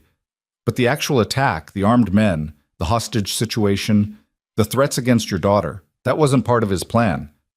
Look at this. She pulled up a series of text messages from earlier in the day, exchanged between Richard and Jennifer. Richard, 3:47 p.m. Everything set for tonight. Board vote is locked. Evelyn will have no choice but to accept the COO position. Jennifer, 3:52 p.m. Good. Once she's sidelined, we can proceed with Phase 2. Richard, 3:53 p.m. What's Phase 2? You said tonight was just about the vote. Jennifer, 4:01 p.m. The vote is the foundation. Everything else builds from there. Trust me. Richard, 4:03 p.m. Jennifer, what exactly are you planning? No response to that last message. Richard had sent 3 more texts over the following hour, each more urgent, each unanswered. The last one, sent at 5:34 p.m., read, "If you're planning something beyond what we agreed, I need to know now. This can't blow back on any of us." He didn't know about the armed attack, Evelyn said slowly, processing this new information. He thought they were just going to force a board vote. Corporate pressure tactics, not armed hostage-taking and attempted theft of classified technology, Agent Chen finished. Which is why, when things started going wrong tonight, he looked more shocked than guilty. He'd helped create the situation, but Jennifer and her partners took it far beyond what he'd agreed to. Evelyn thought back to the dining room, to Richard's face when the lights first flickered. The confusion that had seemed genuine because it was genuine.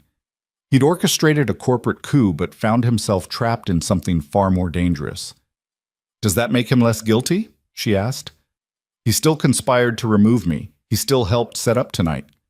No, it doesn't make him less guilty, but it does make him a potential witness against the people who are more guilty. Agent Chen's expression was carefully neutral.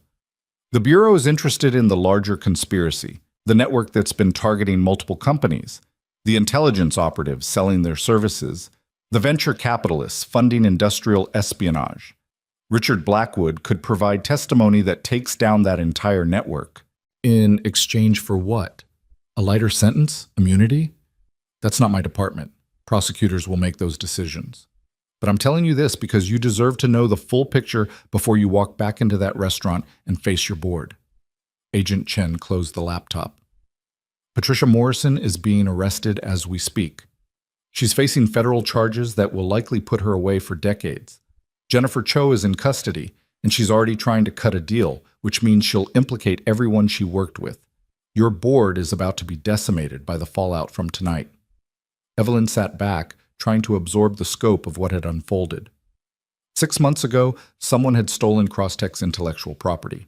She'd spent half a year hunting for the leak, suspecting everyone, trusting no one. And all along, the betrayal had come from the very people who were supposed to provide oversight and guidance, her own board of directors. David Chen, Evelyn said suddenly. He voted against me. Was he involved? Agent Chen pulled up another file. David Chen received significant investment from Jennifer Cho's firm shortly before he joined your board.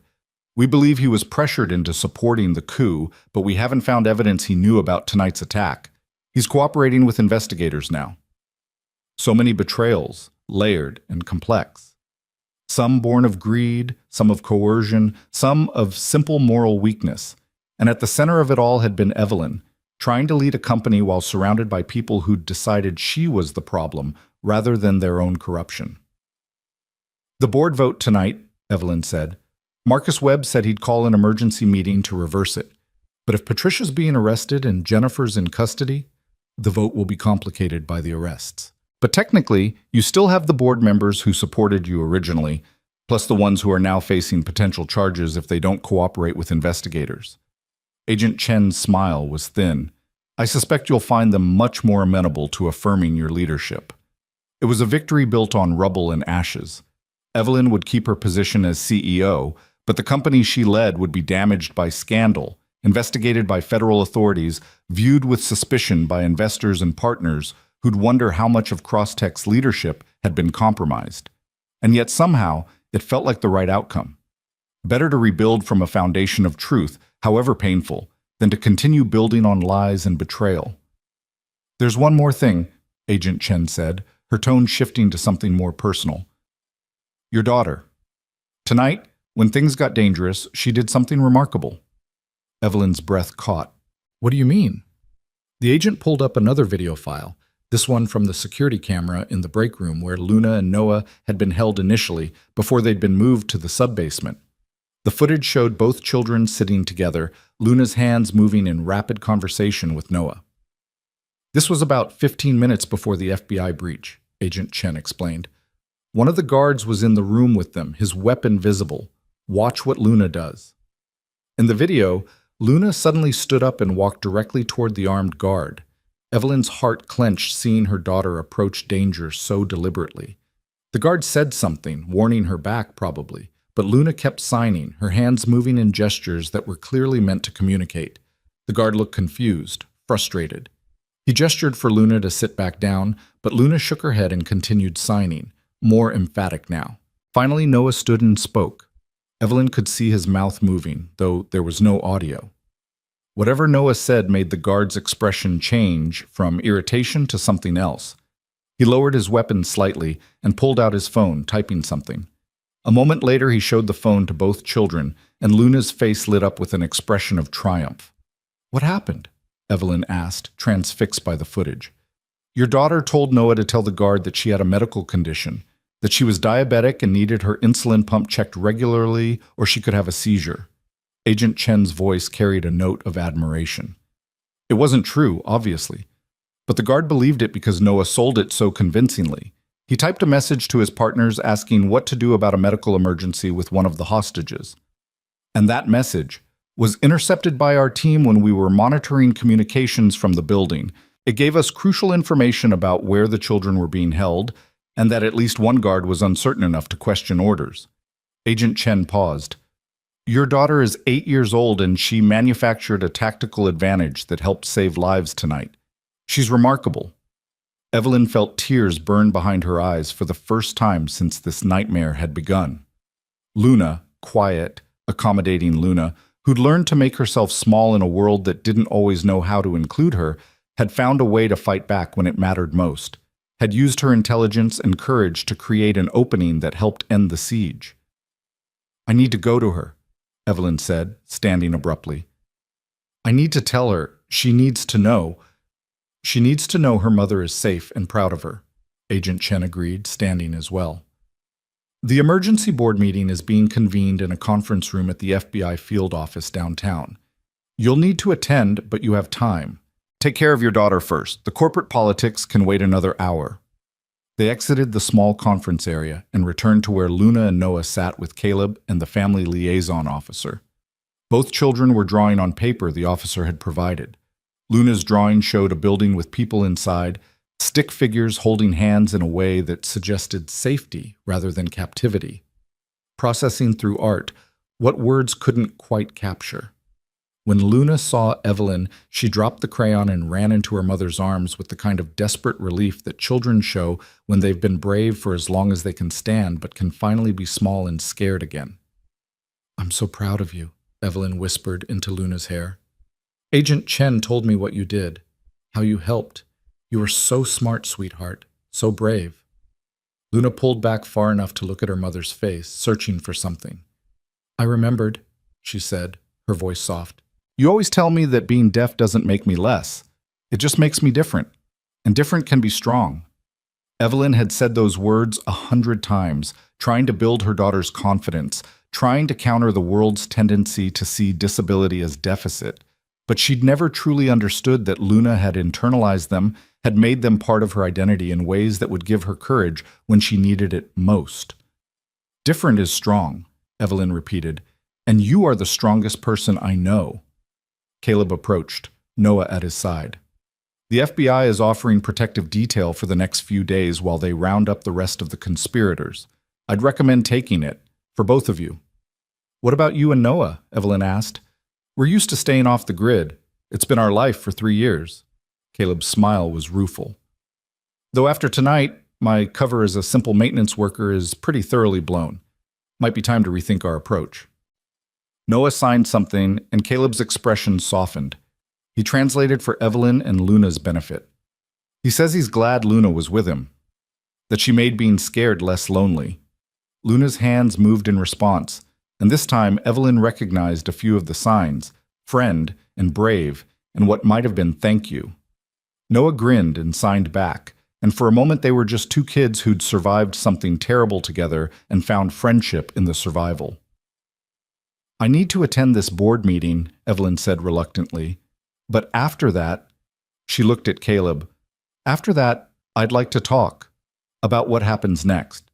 For Crosstech, but also, she glanced at Luna and Noah, at the easy way they communicated, at the gap in her own ability to connect with her daughter.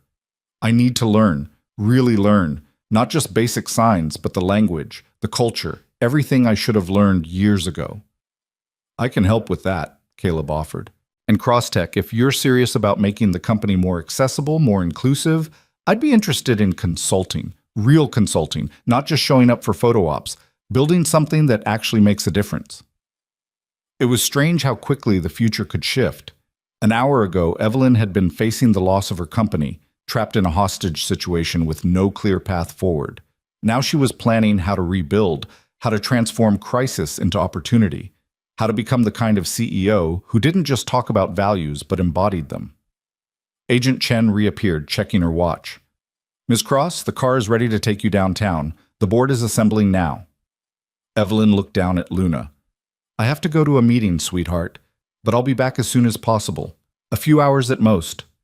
Luna's face showed disappointment, but also understanding. She'd spent her life waiting for her mother to finish meetings, to complete calls, to handle the endless demands of running a company.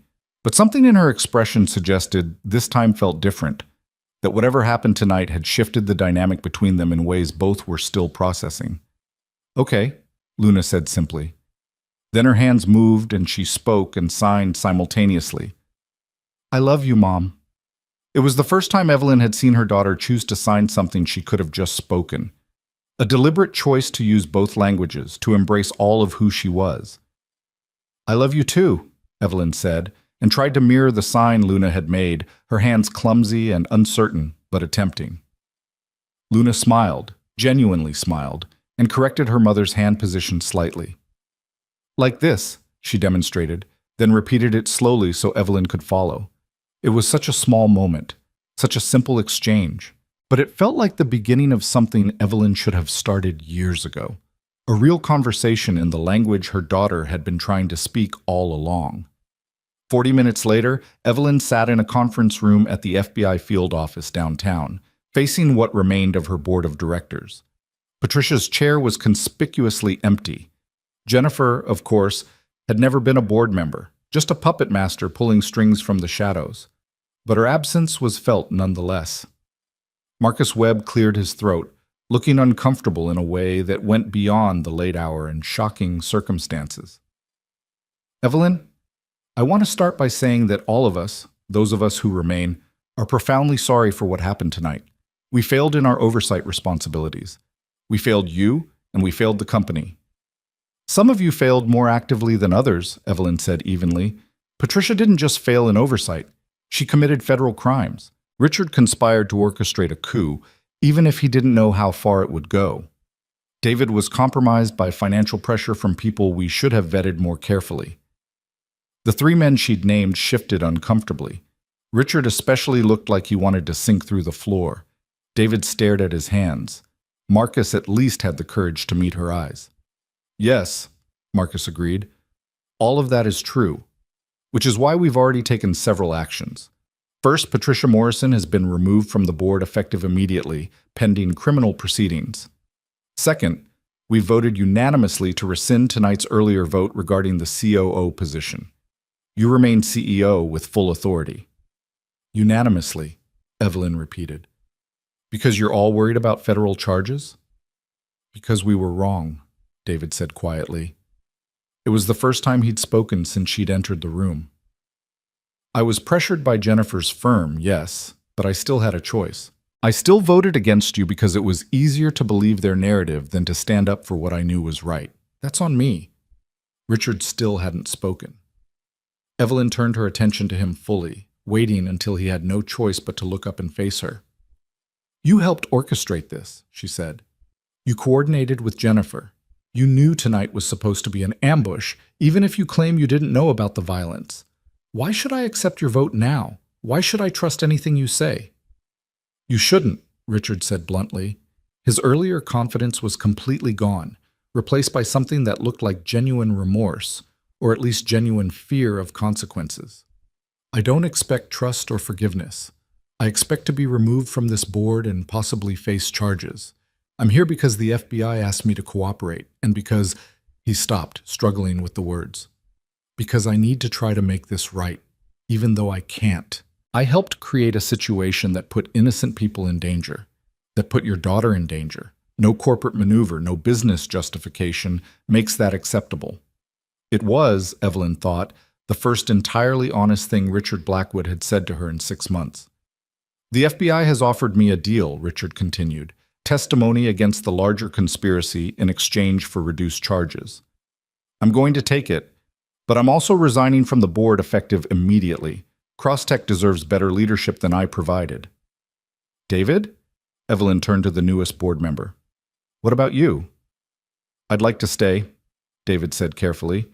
I'd like the chance to actually provide the kind of oversight and support the board is supposed to provide. But I understand if you want me gone. I'll resign if that's your decision. Evelyn considered. David had been compromised, but he hadn't been actively malicious. He'd been weak, not evil. And everyone deserved a chance at redemption, though whether he'd earn it remained to be seen.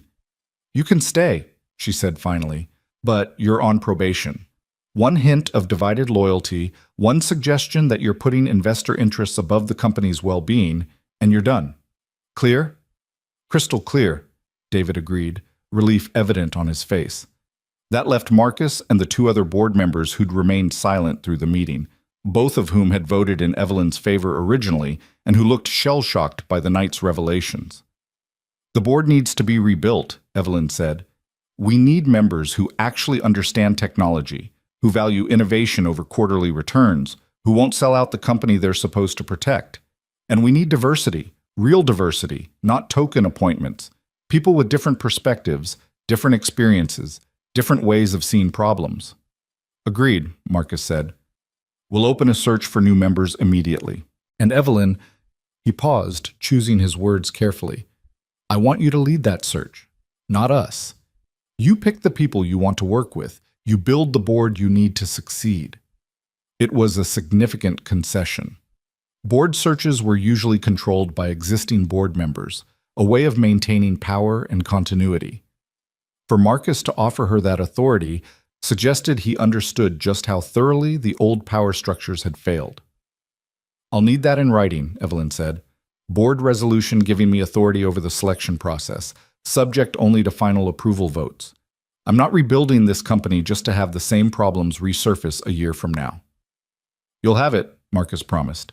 Tonight, before anyone leaves this room. They spent the next hour hammering out details. The formal resolutions, the press statements that would need to be carefully crafted to manage the scandal, the immediate steps to secure Crosstech's technology and ensure no further breaches. By the time they finished, it was past 2 a.m. on Christmas Day. Evelyn left the FBI building exhausted but strangely energized. She'd survived an attempted coup, a hostage situation, and the revelation that people she'd trusted had betrayed her in ways both petty and profound. But she'd also discovered reserves of strength she hadn't known she possessed, and she'd seen her daughter demonstrate courage that humbled and inspired her. The FBI car took her back to the Drake, where Luna was waiting with Caleb and Noah in a small office the restaurant had made available. Someone had brought food from the kitchen, sandwiches and hot chocolate that the children had mostly ignored in favor of more drawing and signing. When Luna saw her mother, she ran to her with the same desperate relief as before, and Evelyn held her just as tightly, not caring that federal agents and restaurant staff were watching, not caring about anything except the solid reality of her daughter in her arms. It's over, Evelyn said. Really over. We're going home. What about the bad people? Luna asked, pulling back to look at her mother's face. The bad people are going to jail, Evelyn said simply. The FBI caught them. They can't hurt us anymore. All of them? Luna's skepticism showed hard-earned wisdom. She'd learned tonight that the world held more danger than her mother had been able to protect her from. Most of them, Evelyn amended honestly. Some got away, but the FBI is looking for them. And we're going to be very careful for a while. We'll have people making sure we're safe. Luna nodded slowly, processing this. Then her hands moved in a question that Caleb translated. She wants to know if the people from your meeting, the ones who were mean to you, If they're going to jail too. Evelyn glanced at Caleb, then back at Luna. Her daughter had picked up more than she'd realized about the corporate dynamics, about the tensions that had been simmering before the violence erupted. Some of them made very bad choices, Evelyn said carefully. One of them will probably go to jail. Others they were wrong about things, and they know it now, and they're going to try to do better. She paused, searching for words that would make sense to an 8-year-old. Sometimes grown-ups make mistakes, even big mistakes, and they have to face consequences. But some mistakes you can fix, and some you can't. Which kind did you make? Luna asked with the blunt directness of children who hadn't yet learned to soften hard questions. The question hit Evelyn like a physical blow. What do you mean, sweetheart? You said sometimes you can fix mistakes, Luna said, her hands and voice working together to express something she'd clearly been holding inside. You've been at work a lot. You've been sad a lot. You don't talk to me the way Noah's dad talks to him. She glanced at Caleb, then back at her mother. Is that a mistake you can fix? Silence filled the small office. Even the federal agents who'd been hovering nearby seemed to have found reasons to step outside, giving them privacy for this moment. Evelyn felt tears sting her eyes for the second time that night. Her daughter, her quiet, accommodating daughter who'd learned to ask for so little, was asking for what she'd needed all along. Not expensive toys or fancy vacations or the prestige of being a CEO's child. Just her mother's attention, her mother's presence, her mother's effort to truly communicate in the language Luna had been speaking since birth. Yes, Evelyn said, her voice rough with emotion. That's a mistake I can fix. That's a mistake I'm going to fix, starting right now. Starting with learning to really talk to you the way you deserve. She looked at Caleb. You offered to help me learn sign language. I'm accepting. Formal lessons as soon as possible. And consulting work for Crosstech. I want to build accessibility into everything we do, not just check boxes for compliance. I can do that, Caleb agreed. But Evelyn, learning ASL is more than just learning signs. It's learning a whole culture, a whole way of understanding the world. It takes time and commitment. It means accepting that you're going to make mistakes and look foolish and struggle with things that seem basic. Good, Evelyn said firmly, because I've spent 8 years taking shortcuts, convincing myself that Luna's spoken English was enough, that her lip-reading skills meant I didn't have to put in the hard work of learning her native language. I've spent 8 years being a coward about the one thing that mattered most. I'm done with that. Luna was watching her mother's face with an expression that was hard to read. Hope mixed with wariness, as if she'd heard promises before that hadn't been kept. Evelyn couldn't blame her for the skepticism, but she could start building a new foundation, one honest conversation at a time. I mean it, Evelyn said, looking directly at Luna. Things are going to change. I'm going to change, not because of what happened tonight, though that showed me a lot of things I needed to see, but because you deserve better than you've been getting. You deserve a mother who speaks your language, not just the one she finds convenient. Luna's eyes filled with tears. Not sad tears, but the kind that come when something you've wanted for a long time finally seems possible. She signed something, and this time Evelyn didn't need translation to understand the emotion behind it, even if she couldn't read the specific words. Caleb translated anyway, his voice soft. She says she loves you, and she's proud of you too. And there, in a small office at the back of a restaurant where the worst night of their lives had unfolded, Evelyn Cross began the work of becoming not just a CEO who survived a corporate coup, but a mother who finally learned to truly listen to her daughter's voice, in whatever language it chose to speak. The days after Christmas passed in a blur of federal investigations, media scrutiny, and emergency damage control that tested every skill Evelyn had developed over 15 years of building Crosstech. But through all of it, the interviews with FBI agents, the carefully worded press conferences, the anxious calls from investors wondering if their money was safe, there was one constant that kept her grounded. Every morning at 7, before the chaos of the day could consume her, Evelyn sat at her kitchen table with Luna and practiced sign language. The first lesson happened 3 days after Christmas Eve, in Caleb's modest apartment in Brooklyn, where he and Noah had lived quietly for 3 years, hidden in plain sight from whatever past had forced them underground. The space was smaller than Evelyn's penthouse, furnished with mismatched pieces that suggested function over style, but it felt more like a home than her own place ever had. Photos covered the walls. Noah at different ages, always smiling, always surrounded by evidence of a father's devotion. "We'll start with the basics," Caleb had said, sitting across from Evelyn at a kitchen table scarred with years of homework and art projects. Luna and Noah were in the living room, Noah teaching Luna some kind of card game that required no spoken words at all. The alphabet, common phrases, household vocabulary. "But I want you to understand something first." He'd looked at her with an intensity that suggested this was more important than any corporate strategy she'd ever learned. Sign language isn't just English translated into hand shapes. It's its own language, with its own grammar, its own idioms, its own way of expressing concepts that don't always have direct English equivalents. You're not learning a code. You're learning a worldview. Evelyn had nodded, feeling the weight of years of missed opportunities pressing down on her shoulders. "I understand, or I'm beginning to." "Good. Because Luna will know if you're just going through the motions to check a box. Kids always know." Caleb's hands had begun to move, forming shapes that flowed together like music. "This is learn. This is patience. This is together. Those three concepts, that's what we're starting with."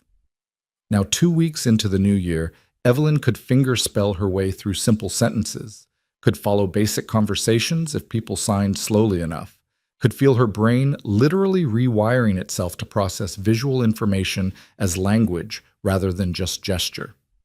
It was humbling and frustrating and occasionally made her want to throw her practice materials across the room when she couldn't master a concept that Luna had understood instinctively at 3 years old. But every time she successfully signed a complete thought and saw her daughter's face light up with understanding, it felt like a small miracle. "You're getting better," Luna said one morning, watching her mother practice the signs for different emotions. "Your hand shapes are clearer. You're not thinking so hard about each movement." "I'm trying," Evelyn said, then switched to sign, her hands forming the words carefully. "I want to talk with you, not at you." Luna's smile was reward enough for all the hours of practice, all the cramped fingers and mental exhaustion. "You are talking with me, finally." The finally carried no accusation, just simple truth, and Evelyn accepted it as the grace it was, her daughter's willingness to meet her halfway, to celebrate progress rather than dwelling on what had been missing for so long. Crosstech's recovery was slower and more complicated. The media had pounced on the Christmas Eve hostage situation with the kind of feeding frenzy that came from having all the elements of a perfect scandal: corporate espionage, board-level conspiracy, armed criminals, a dramatic FBI rescue. Evelyn's face was plastered across business news for 2 solid weeks, analysts debating whether she could possibly survive as CEO or whether the taint of scandal would force her out regardless of her innocence. The stock price had plummeted initially, dropping 30% in the first trading day after news broke. Investors panicked, called emergency meetings, demanded explanations for how their due diligence had failed to catch board members who were actively sabotaging the company. But then something unexpected happened. The details of what Luna had done, how an 8-year-old deaf girl had helped the FBI locate hostages and create tactical advantages, leaked to the press. Not from Evelyn, who'd been fiercely protective of her daughter's privacy, but from someone at the Bureau who apparently thought the story was too inspiring to keep quiet. The narrative shifted. Instead of embattled CEO nearly loses company to internal coup, the headlines became CEO's daughter shows extraordinary courage during hostage crisis. Human interest pieces ran interviews with child psychologists marveling at Luna's composure under pressure. Disability rights advocates held her up as an example of how deaf children were capable of remarkable things when given the chance to thrive. And Crosstech, battered, scandal-plagued Crosstech, suddenly found itself with a CEO whose daughter embodied exactly the kind of courage and intelligence that the company's AI products were supposed to enable in everyone. Marcus Webb had called 3 days after the first wave of positive coverage, his voice carrying a mix of relief and calculation. The investors are calming down. They're starting to see that maybe the problem wasn't your leadership, but the people who tried to undermine it. Maybe, Evelyn had agreed carefully, not willing to fully trust his change in tune. Or maybe they're just responding to good PR. Does it matter? Either way, you've got breathing room to implement the changes you want. Marcus had paused, then added, "For what it's worth, Evelyn, I'm genuinely sorry. I should have seen what Patricia and Richard were planning. I should have backed you more strongly from the beginning. It wasn't quite enough, but it was something. A foundation to potentially rebuild on, if Marcus proved through actions rather than words that he meant what he said." The search for new board members became Evelyn's priority once the immediate crisis stabilized. She'd meant what she said about wanting diversity, not just demographic diversity, though that mattered, but diversity of thought and experience. She wanted board members who'd built things rather than just invested in them, who understood that real innovation required risk and patience, who wouldn't panic at the first sign of trouble. And she wanted at least one board member who understood disability not as a liability to be managed, but as a different way of experiencing and navigating the world. That's how she found herself in a coffee shop in downtown Seattle 6 weeks after Christmas, interviewing a woman named Dr. Melissa Tran for a board position. Dr. Tran was 42, a former NASA engineer who'd founded her own adaptive technology company after losing her hearing in a lab accident. Her products had revolutionized how deaf and hard-of-hearing scientists could work in laboratory environments. She was brilliant, accomplished, and completely unimpressed by corporate posturing.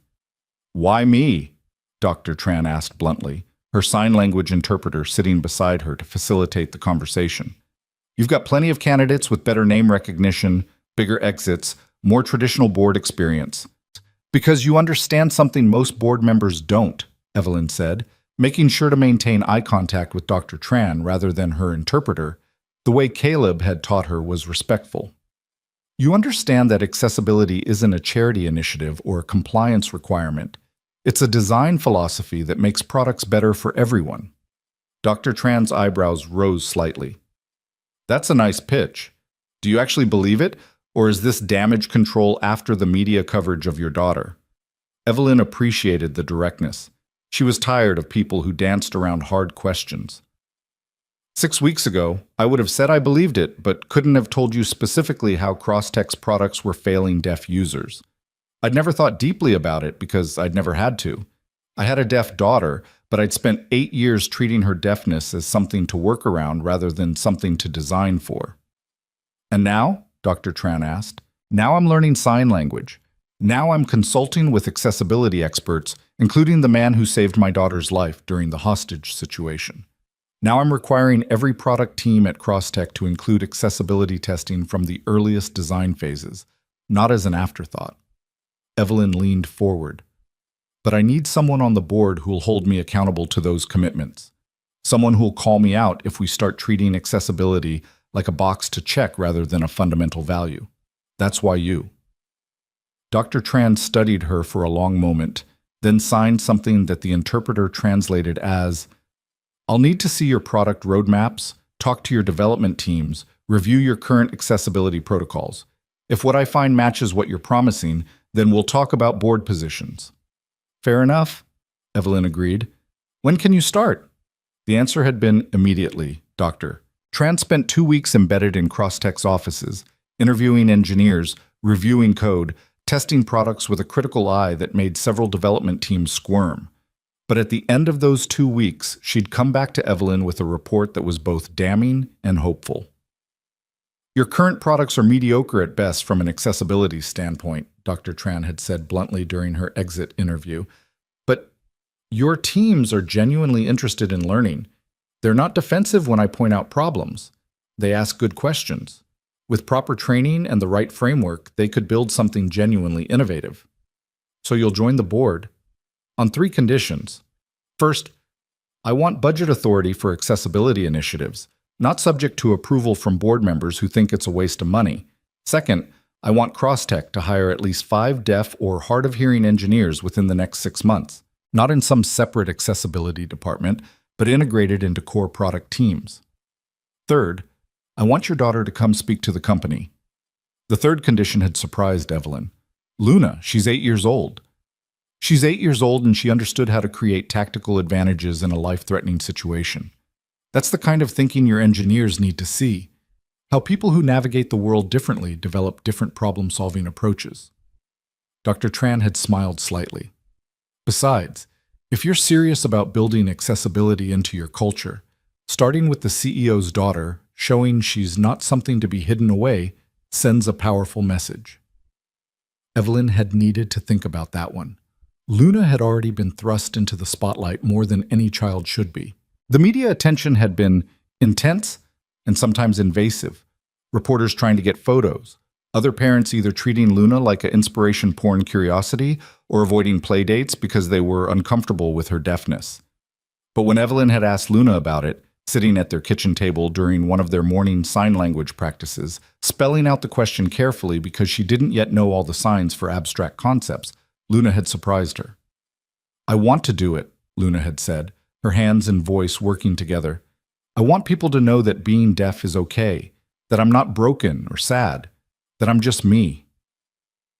So 3 months after Christmas Eve, Evelyn stood at the front of Crosstech's largest conference room with her daughter beside her, facing 200 employees who'd gathered for an all-hands meeting about the company's new direction. Dr. Tran sat in the front row, having officially joined the board 2 weeks earlier. Caleb sat near the back with Noah, having agreed to serve as Crosstech's Director of Accessibility Initiatives, a position that paid considerably more than building maintenance and made full use of his background in both technology and intelligence work. "Most of you know what happened on Christmas Eve," Evelyn began, her voice steady, even though her heart was racing. This was different from a product launch or investor pitch.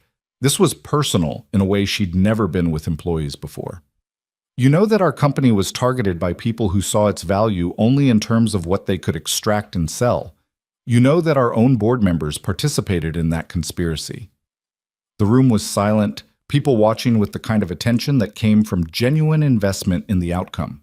These were Crosstech employees, the ones who'd stayed through the scandal, who'd kept building and innovating even when the company's future was uncertain. What you might not know is that the person who helped save lives that night, who created opportunities for law enforcement to intervene, wasn't a security professional or an FBI agent. It was my 8-year-old daughter. Evelyn's hand found Luna's shoulder. "Luna, do you want to tell them what you did?" Luna stepped forward, and Evelyn saw her daughter take a breath, gathering courage the way she'd seen Luna do before any challenging situation. Then Luna began to sign and speak simultaneously, telling the story of how she'd recognized the guard's uncertainty, how she'd worked with Noah to create a false medical emergency, how she'd understood that information was a weapon even when you had no physical power. The employees listened raptly. Some of them had tears in their eyes. Many were seeing sign language used in this setting for the first time, watching how Luna's hands created meaning that was as clear and precise as any spoken word. When Luna finished, she looked up at her mother uncertainly, as if worried she'd said too much or not enough. Evelyn squeezed her shoulder and signed "perfect" before turning back to the employees. "Luna taught me something that night," Evelyn continued.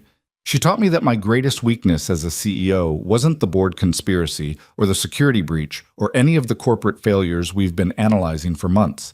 My greatest weakness was that I'd spent 8 years treating my daughter's deafness as something to accommodate rather than something to learn from."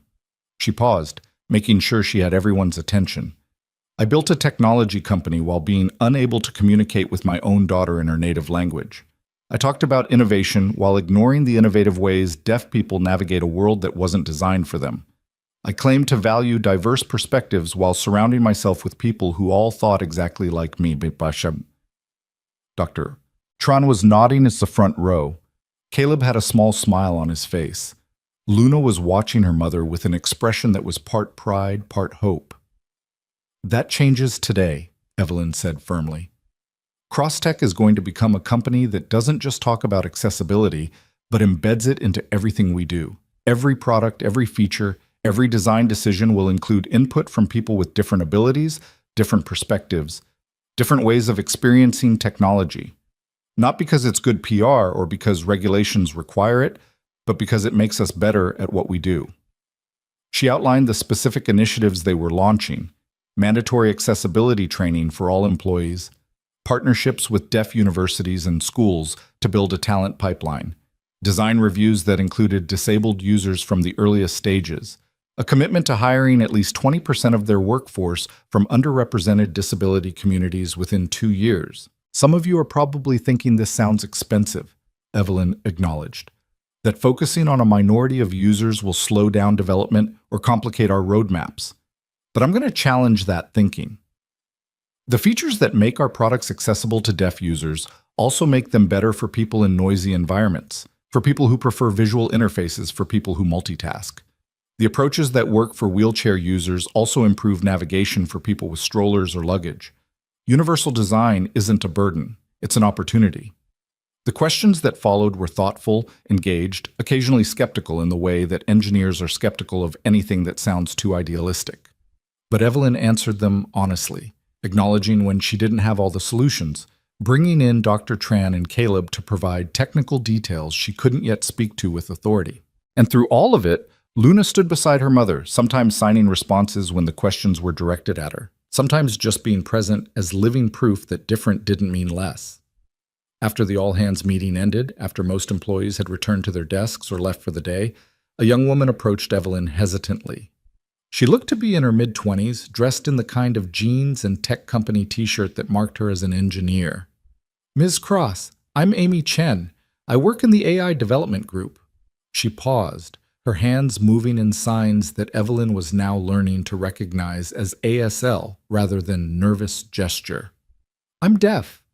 I've been at CrossTech for 18 months, and I've never told anyone because I was afraid it would affect my career. But after hearing you and Luna today," her voice caught slightly.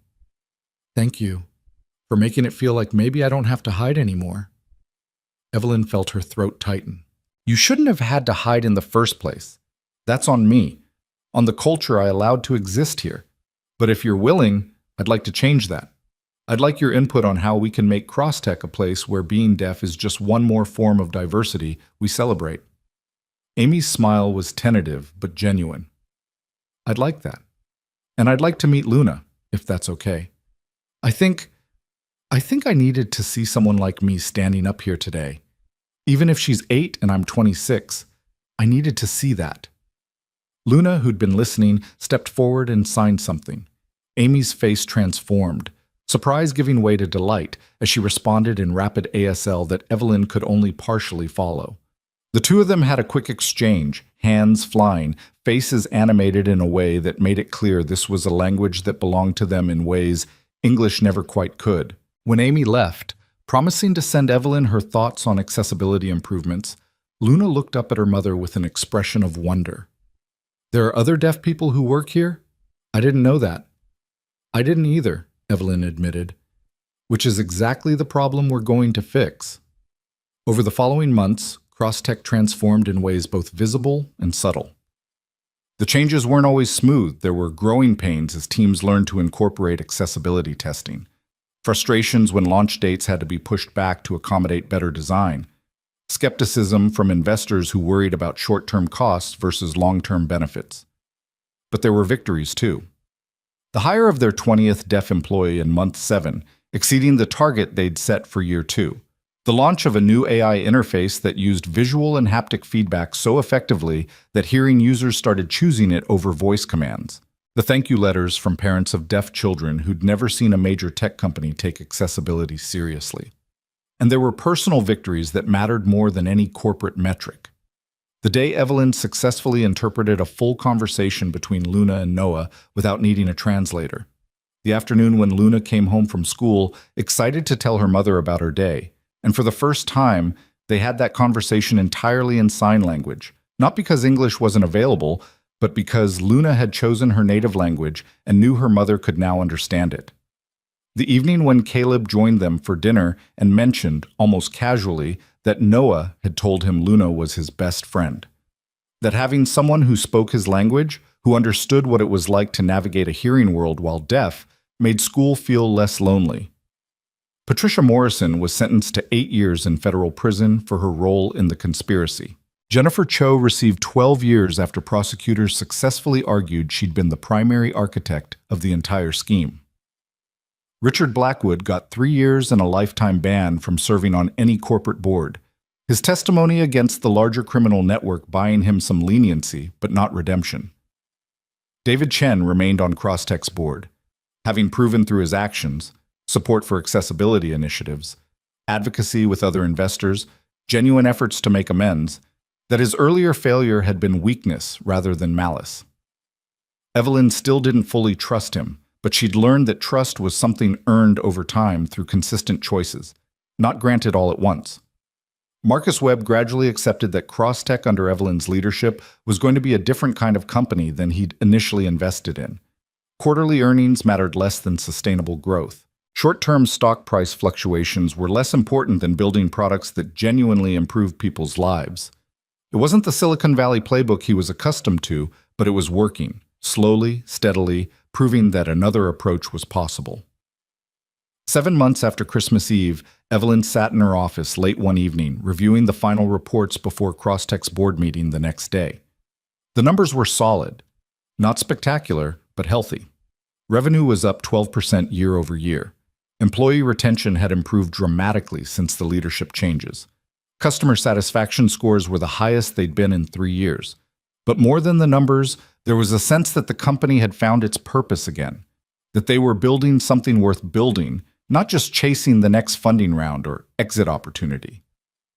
A knock on her door pulled Evelyn from her thoughts. She looked up to find Luna standing in the doorway, still wearing the private school uniform that Evelyn had switched her to after the media attention made her previous school untenable. Luna's backpack was covered with pins and patches, including several that marked her identity as proudly deaf rather than something to downplay. "I thought you were doing homework with Noah," Evelyn signed, her hands now moving with a fluency that would have been impossible 6 months ago. "We finished," Luna signed back. "He went home with his dad. Can I ask you something?" "Always." Luna came into the office and climbed into the chair across from Evelyn's desk, the same chair where high-powered investors usually sat for meetings about millions of dollars. But Evelyn's daughter looked completely comfortable there, as if she belonged in her mother's professional world in ways she'd never been allowed before. "Amy said that Crosstech might create a program for deaf kids who want to learn about technology," Luna signed. "Like a summer camp or after-school thing. Is that true?"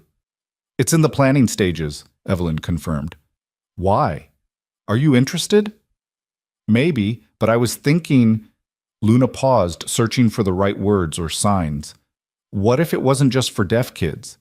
What if it was mixed? Deaf kids and hearing kids learning together, with everything taught in both ASL and English, so that hearing kids could learn what it's like for us, and we could show them that being deaf doesn't mean we can't do everything they can do."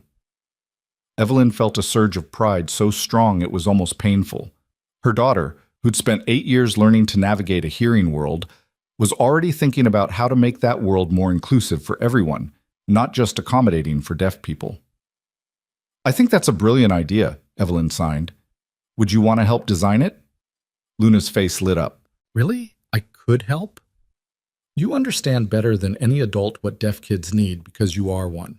And you've been teaching me for months that the best accessibility solutions come from listening to people with lived experience, not making assumptions about what they need." Evelyn smiled. "So yes, really, you can help design it." They spent the next half hour talking about Luna's vision for the program, how it should be structured, what activities would be most engaging, how to make sure deaf and hearing kids were truly learning from each other rather than the hearing kids just observing. Luna's ideas were thoughtful and practical, showing a maturity beyond her 8 years, but also maintaining the creativity and enthusiasm of childhood. When they finally packed up to head home, the city lights glowing through the office windows, Luna signed one more thing. "Mom, I'm proud of you. For learning my language, for changing the company, for being brave enough to admit you were wrong and then fix it." Evelyn felt tears prick her eyes for what felt like the 1,000th time since Christmas Eve. "I'm proud of you too, sweetheart, for being patient with me while I figured things out, for being so much braver than I ever was." They took the elevator down to the parking garage where Evelyn's driver waited. Security protocols were still in place, even months later, though they felt less like constraints and more like reasonable precautions. As they drove through Manhattan toward their apartment, Luna signed about her day, about Noah's latest project, about a book she was reading for school, and Evelyn understood every word. Not just the literal signs, but the subtext, the emotions, the full richness of her daughter's thoughts expressed in the language that had always been her first and most natural way of communicating. The apartment was quiet when they arrived, the kind of peaceful quiet that came from two people who were comfortable in each other's presence. They made dinner together, Luna helping in ways she never had before, now that they could actually have conversations while cooking, rather than Evelyn barking instructions that Luna had to lip read while watching pots and cutting boards. After dinner, as they were cleaning up, Luna's phone buzzed with a video call. She glanced at it, then signed to Evelyn. "It's Noah. Can we use the computer so you can see the call too?" They settled on the couch with Evelyn's laptop, and soon Noah's face filled the screen, signing enthusiastically about something that had happened in his science class. Luna responded with equal animation, and Evelyn watched the conversation flow between them, two children who'd survived something terrible together and found friendship that transcended the trauma. Caleb appeared behind Noah briefly, waving hello to Evelyn before disappearing again to give the kids privacy. But that small moment, that casual acknowledgement, felt significant. In the months since Christmas Eve, Caleb had become part of their lives in ways that extended beyond his professional role at Crosstech. He'd been the one to recommend Luna's new school, which had a robust deaf education program. He'd been the one Luna called when she had questions about sign language that were too complex for Evelyn's still developing skills. He'd been the one Evelyn found herself texting late at night when insomnia kept her up worrying about whether she was doing enough, changing fast enough, being the mother Luna deserved. And lately, those late-night texts had evolved into conversations that had nothing to do with sign language or accessibility or anything work-related. Conversations about life, about single parenting, about the peculiar isolation that came from having to be strong for your child while having no one to be vulnerable with yourself. Evelyn wasn't sure what those conversations meant yet, wasn't ready to put labels on whatever was developing between her and Caleb, but she knew that for the first time in years she felt less alone in the work of rebuilding her life. When Luna ended the video call and started getting ready for bed, Evelyn found herself texting Caleb, "Thank you for everything, for saving Luna's life, for teaching me her language, for showing me what I'd been missing." His response came quickly. "You did the hard work yourself. I just pointed you in the right direction." "That's not true, and you know it." "Okay, fine. But you're welcome. For what it's worth, watching you learn ASL has been inspiring. Not many people are willing to be that vulnerable, to look foolish while they're learning something difficult."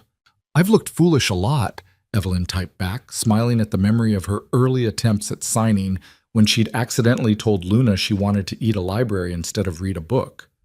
"But you kept trying. That's what matters." They exchanged a few more messages before Evelyn heard Luna call for her from the bedroom. She found her daughter already under the covers, a book in sign language propped on her lap, one of the many they'd ordered to help Evelyn improve her vocabulary. "Will you read to me?" Luna signed. "In ASL? You're getting good enough now." It was exactly the kind of request that would have panicked Evelyn 6 months ago. Reading aloud was one thing. Reading in a language she'd only been learning for a few months was quite another. But she'd learned that Luna was more patient with her mistakes than she was with herself. That trying imperfectly was better than not trying at all. So Evelyn settled on the edge of Luna's bed and began to sign the story, her hands forming words and concepts while Luna watched with an expression of pure contentment. When Evelyn stumbled over a sign or couldn't remember how to express something complex, Luna would gently correct her, and they'd practice the phrase together until Evelyn got it right. By the time the story ended, Luna's eyes were heavy with sleep. Evelyn kissed her daughter's forehead and signed, "I love you," one of the first phrases she'd learned and still one of the most important. Luna signed it back, then added with a sleepy smile, "You're going to be okay, Mom." "We both are." And watching her daughter drift off to sleep, safe, loved, understood, Evelyn believed it. The company would recover. The scandal would fade into history. The board would stabilize with new members who actually understood what Crosstech was meant to be. But none of that mattered as much as this. Her daughter falling asleep knowing her mother could finally hear her, even in silence. Evelyn turned off the light and walked back to her own room, where her phone showed another message from Caleb. "Noah just told me that Luna is the bravest person he knows. I think he might be right." "She learned it from necessity," Evelyn typed back, "from having to navigate a world that wasn't built for her." "Maybe. But she also learned it from watching her mother rebuild an entire company because she refused to accept that good enough was actually good enough. You're braver than you give yourself credit for." Evelyn sat on her bed, staring at those words, feeling something shift in her chest. For so long, she'd defined courage as never showing weakness, never admitting fear, never letting anyone see that she didn't have all the answers. But Christmas Eve had shattered that definition, had shown her that real courage looked more like vulnerability, like asking for help, like admitting failure, like being willing to start over from scratch when you realized you'd been doing something fundamentally wrong. She typed one more message to Caleb. Coffee sometime? Just us. No kids. No work talk. I'd like to say thank you properly. The 3 dots indicating he was typing appeared, then disappeared, then appeared again. Finally, I'd like that. Tomorrow? Tomorrow, Evelyn confirmed. She put her phone down and looked around her bedroom, tastefully decorated, perfectly organized, as impersonal as a hotel room despite having lived here for 3 years. Maybe it was time to change that too. Time to make this place feel like a home, where Luna could put up her artwork without worrying about ruining the aesthetic, where friends could come over without everything needing to be perfect first. Time to stop treating her life like a corporate presentation that needed to impress investors and start treating it like something messy and real and worth fully inhabiting. The next morning, Evelyn and Luna had their usual sign language practice over breakfast, but this time Luna taught her mother the signs for hope, future, and together, 3 concepts that felt appropriate for where they were heading. Then Evelyn dropped Luna at school, watching her daughter run toward Noah with the kind of unself-conscious joy that came from having a friend who truly understood you. The Crosstech board meeting went better than expected. Dr. Tran presented data showing that their accessibility initiatives were already starting to differentiate them in the market, attracting customers who'd never considered their products before. Marcus acknowledged that the approach was working, even if it wasn't what he'd originally envisioned. David made a formal motion to allocate additional resources to the deaf youth program Luna had proposed, and it passed unanimously. And when Evelyn left the office that evening to meet Caleb at a quiet cafe in Brooklyn, she felt lighter than she had in years. Not because everything was perfect. Crosstech still had challenges to navigate, and parenting Luna through the aftermath of trauma was an ongoing process that required patience and professional support. But because she was finally moving in the right direction, finally building something sustainable, rather than just fighting fires and pretending everything was under control. Caleb was already at the cafe when she arrived, 2 cups of coffee on the table and an expression that suggested he was as nervous as she was about this meeting. They sat across from each other, and for a long moment neither of them spoke, just shared that peculiar awareness that comes when you realize a relationship is shifting from one category into another. So, Caleb said finally, no kids, no work talk. What does that leave us? Evelyn smiled. Us, I suppose. Who we are when we're not being CEO or accessibility director or parents. Just 2 people who met on the worst night of our lives and somehow ended up here. Sounds like the beginning of a complicated story, Caleb observed. Most good stories are complicated, Evelyn countered. The simple ones usually aren't worth telling. They talked for 2 hours, about Caleb's past with the NSA and why he'd chosen to disappear, about Evelyn's journey from coding in her apartment to running a billion-dollar company, about the peculiar challenges of single parenting and the way trauma could either break families apart or forge them into something stronger. They talked about Luna and Noah and the friendship between 2 kids who'd found each other in darkness and chosen to be light for one another. And somewhere in that conversation, as winter afternoon faded into evening and the cafe began to fill with people coming in from the cold, Evelyn realized she was happy. Not the shallow happiness that came from closing a good deal or seeing positive earnings reports, but the deep contentment that came from being exactly where she was supposed to be, with someone who understood both her strengths and her failures. I don't know where this goes, Evelyn admitted as they were leaving. I don't have a strategic plan for whatever this is. Good, Caleb said, because the best things in life don't follow strategic plans. They just unfold, one honest conversation at a time. They walked out into the January cold together, and Evelyn felt the future opening up in ways she hadn't imagined possible 7 months ago. Crosstech would continue evolving into the kind of company she'd always wanted to build. Luna would grow up knowing her mother truly saw her, truly spoke her language, truly valued who she was. And maybe, just maybe, Evelyn would learn that success wasn't about never needing help, but about having the courage to accept it when it was offered. 3 months later, on a mild April afternoon, Crosstech hosted its first youth technology camp. 30 kids, half deaf, half hearing, filled the conference rooms and labs with the kind of chaotic energy that comes from young people excited to learn. Luna and Noah served as junior counselors, helping younger kids navigate the mix of ASL and spoken English, demonstrating that communication was possible across any divide if people were willing to make the effort.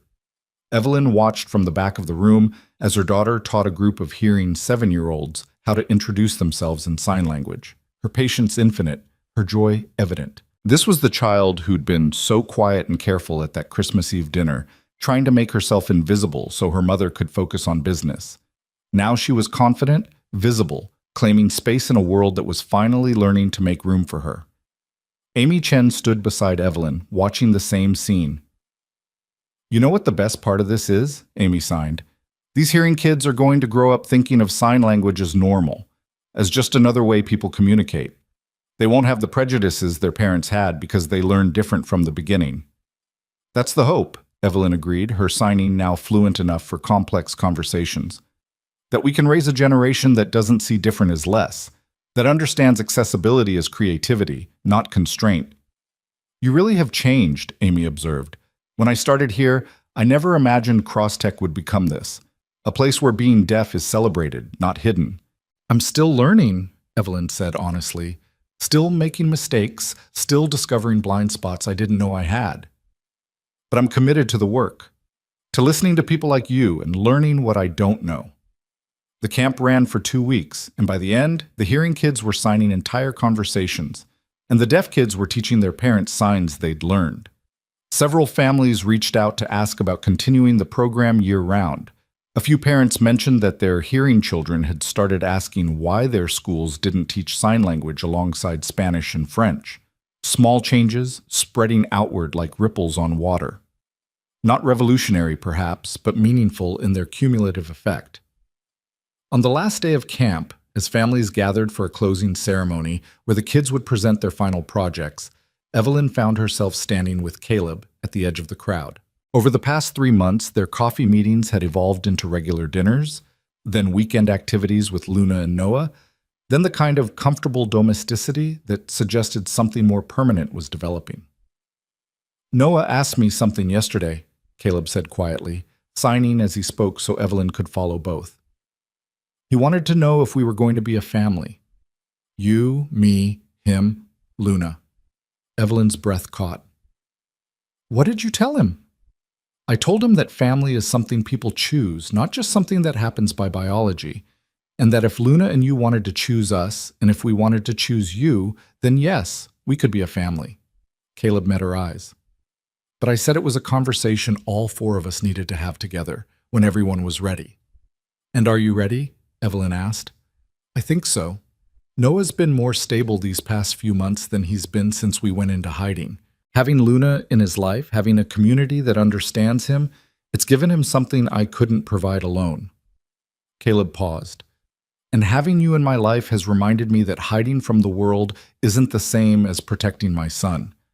That maybe we can build something better by staying and fighting for it rather than running." Evelyn looked across the crowd to where Luna and Noah stood together, preparing to present their joint project about accessible gaming interfaces. Her daughter caught her eye and signed a question. "Are you watching?" Evelyn signed back. "Always."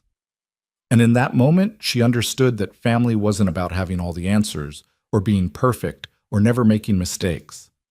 It was about showing up, about trying, about being willing to learn and change and grow, even when it was hard and uncomfortable and forced you to confront everything you'd been doing wrong. She turned back to Caleb. "Let's have that conversation, all 4 of us. Not today, not tomorrow, but soon. Because yes, I think I'd like to choose you. Choose us. Choose this complicated, imperfect, beautiful thing we're building." Caleb smiled, the kind of real, unguarded smile she'd learned to recognize as his truth. "Soon," he agreed, "when we're ready." They stood together as Luna and Noah presented their project, explaining how they'd designed a gaming system that used haptic feedback and visual cues so that deaf and hearing players could compete on equal footing. The other kids applauded, some clapping, some using the ASL sign for applause that looked like jazz hands, all of them celebrating together in a language that transcended sound. And Evelyn felt, for the first time since that Christmas Eve when her world had fallen apart, that she'd found solid ground. Not because everything was solved or perfect, but because she'd finally learned the most important lesson of all, that strength wasn't about never falling down. It was about having the courage to get back up and ask for help when you needed it. That listening was more powerful than speaking. That her daughter's silence had been speaking all along. She just needed to learn the language to hear it. 6 months later, on a cool October evening, Evelyn stood in front of the Crosstech leadership team and announced her decision to step back from daily operations. Not step down, that distinction was important, but create space for new leadership while she focused on strategy, accessibility initiatives, and the parts of the business that aligned with her strengths. "I've learned something important over the past year," she told the assembled executives. "I learned that I can't be everything to everyone. I can't be the CEO who works 80-hour weeks and the mother my daughter needs and the partner I want to be and the advocate for accessibility that this company requires. Something has to give." She looked at Dr. Tran, who'd agreed to take on the role of COO, not as a way to diminish Evelyn's authority, but as a partnership that would let both women focus on what they did best. "So I'm choosing to give up the illusion of total control. I'm choosing to trust my team, to delegate effectively, to build a company that doesn't depend on any single person being perfect." The executives listened with varying expressions, some supportive, some uncertain, all of them aware that this represented a fundamental shift in how Crosstech would operate. But Evelyn had learned that the right decision wasn't always the comfortable one, and that sometimes leadership meant knowing when to share power rather than hoarding it. That evening, she went home to the apartment she and Luna still lived in, though plans were in motion to find a new place that could accommodate the blended family they were becoming. Caleb and Noah were coming for dinner, as they did 3 or 4 times a week now. Sometimes they cooked together, sometimes they ordered in, sometimes they just sat around talking and signing and being present with each other. Luna was setting the table when Evelyn arrived, a task she'd taken on as her responsibility, arranging plates and silverware with the same care she brought to everything. Noah was helping Caleb in the kitchen, both of them signing to each other about proper pasta cooking techniques with the kind of passionate intensity that suggested this was a debate they'd had before. "Mom," Luna called out when she heard the door.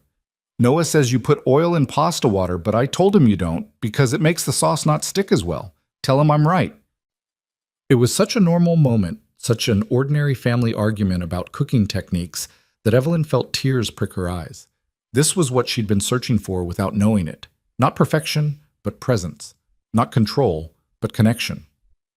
"You're both right in different ways," Evelyn said diplomatically, then signed it for Noah's benefit. "Oil keeps pasta from sticking, but Luna's right that it can affect sauce adherence. It depends on what you're making." The debate continued through dinner, branching into other topics. What movie they should watch later, whether cats or dogs made better pets, whether pineapple belonged on pizza. The kind of meandering conversation that happens when people are comfortable together, when no one is performing or trying to impress anyone else. After dinner, after the movie, after Luna and Noah had fallen asleep on the couch, with the particular bonelessness of children who feel safe enough to truly relax, Evelyn and Caleb sat in the kitchen with cups of tea and the comfortable silence of people who'd learned they didn't need to fill every moment with words. "I told the board today that I'm stepping back from daily operations," Evelyn said finally, creating space for better work-life balance. How did they take it? Better than expected. I think they've realized that a CEO who's present and focused is more valuable than one who's spread too thin trying to control everything. Evelyn smiled slightly.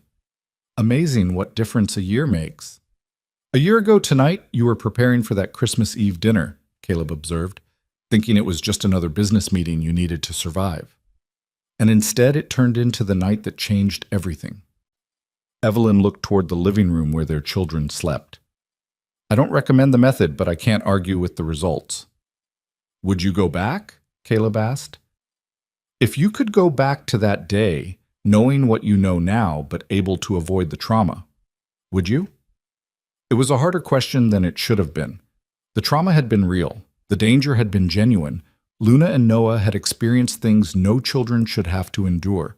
But that night had also broken through walls Evelyn had spent years building, had forced her to confront truths she'd been avoiding, had ultimately led to this kitchen, this conversation, this life she was building. "No," she said finally. "I wouldn't go back. Because going back would mean Luna and I might have continued the way we were. Me never learning her language, both of us just accommodating rather than truly connecting. It would mean Crosstech might have stayed on the path we were on, prioritizing growth over values, profit over purpose. And it would mean I might never have met you, never understood that asking for help isn't weakness." She reached across the table and took Caleb's hand. "So no, I wouldn't go back. I'd rather be here, with these scars, building this future." Caleb squeezed her hand gently. "For what it's worth, I'm glad you're here too." They sat together as the night deepened, two people who'd found each other in crisis and chosen to stay through the healing. The road ahead would have challenges. Blending families always did, and running a major tech company while maintaining work-life balance would require constant attention and adjustment. But they'd face those challenges together, with the hard-won wisdom that came from having survived the worst, and discovered they were stronger than they'd known. In the living room, Luna shifted in her sleep, her hands moving in signs even while unconscious, dreaming in the language that had always been hers, secure in the knowledge that her mother could finally understand it. And Evelyn, watching her daughter through the doorway, felt a peace she'd never experienced before. Not the peace of having arrived at some destination, but the peace of finally being on the right path, of knowing that whatever came next, she wouldn't face it alone, that she'd built something worth having, not just a company, but a family, not just success, but meaning. The city lights glowed through the windows, and somewhere out there, the world continued turning. But here, in this moment, everything was exactly as it should be, imperfect, complicated, real, and utterly worth fighting for. And that, Evelyn thought as she finished her tea and prepared to carry Luna to bed, was the truest kind of success there was.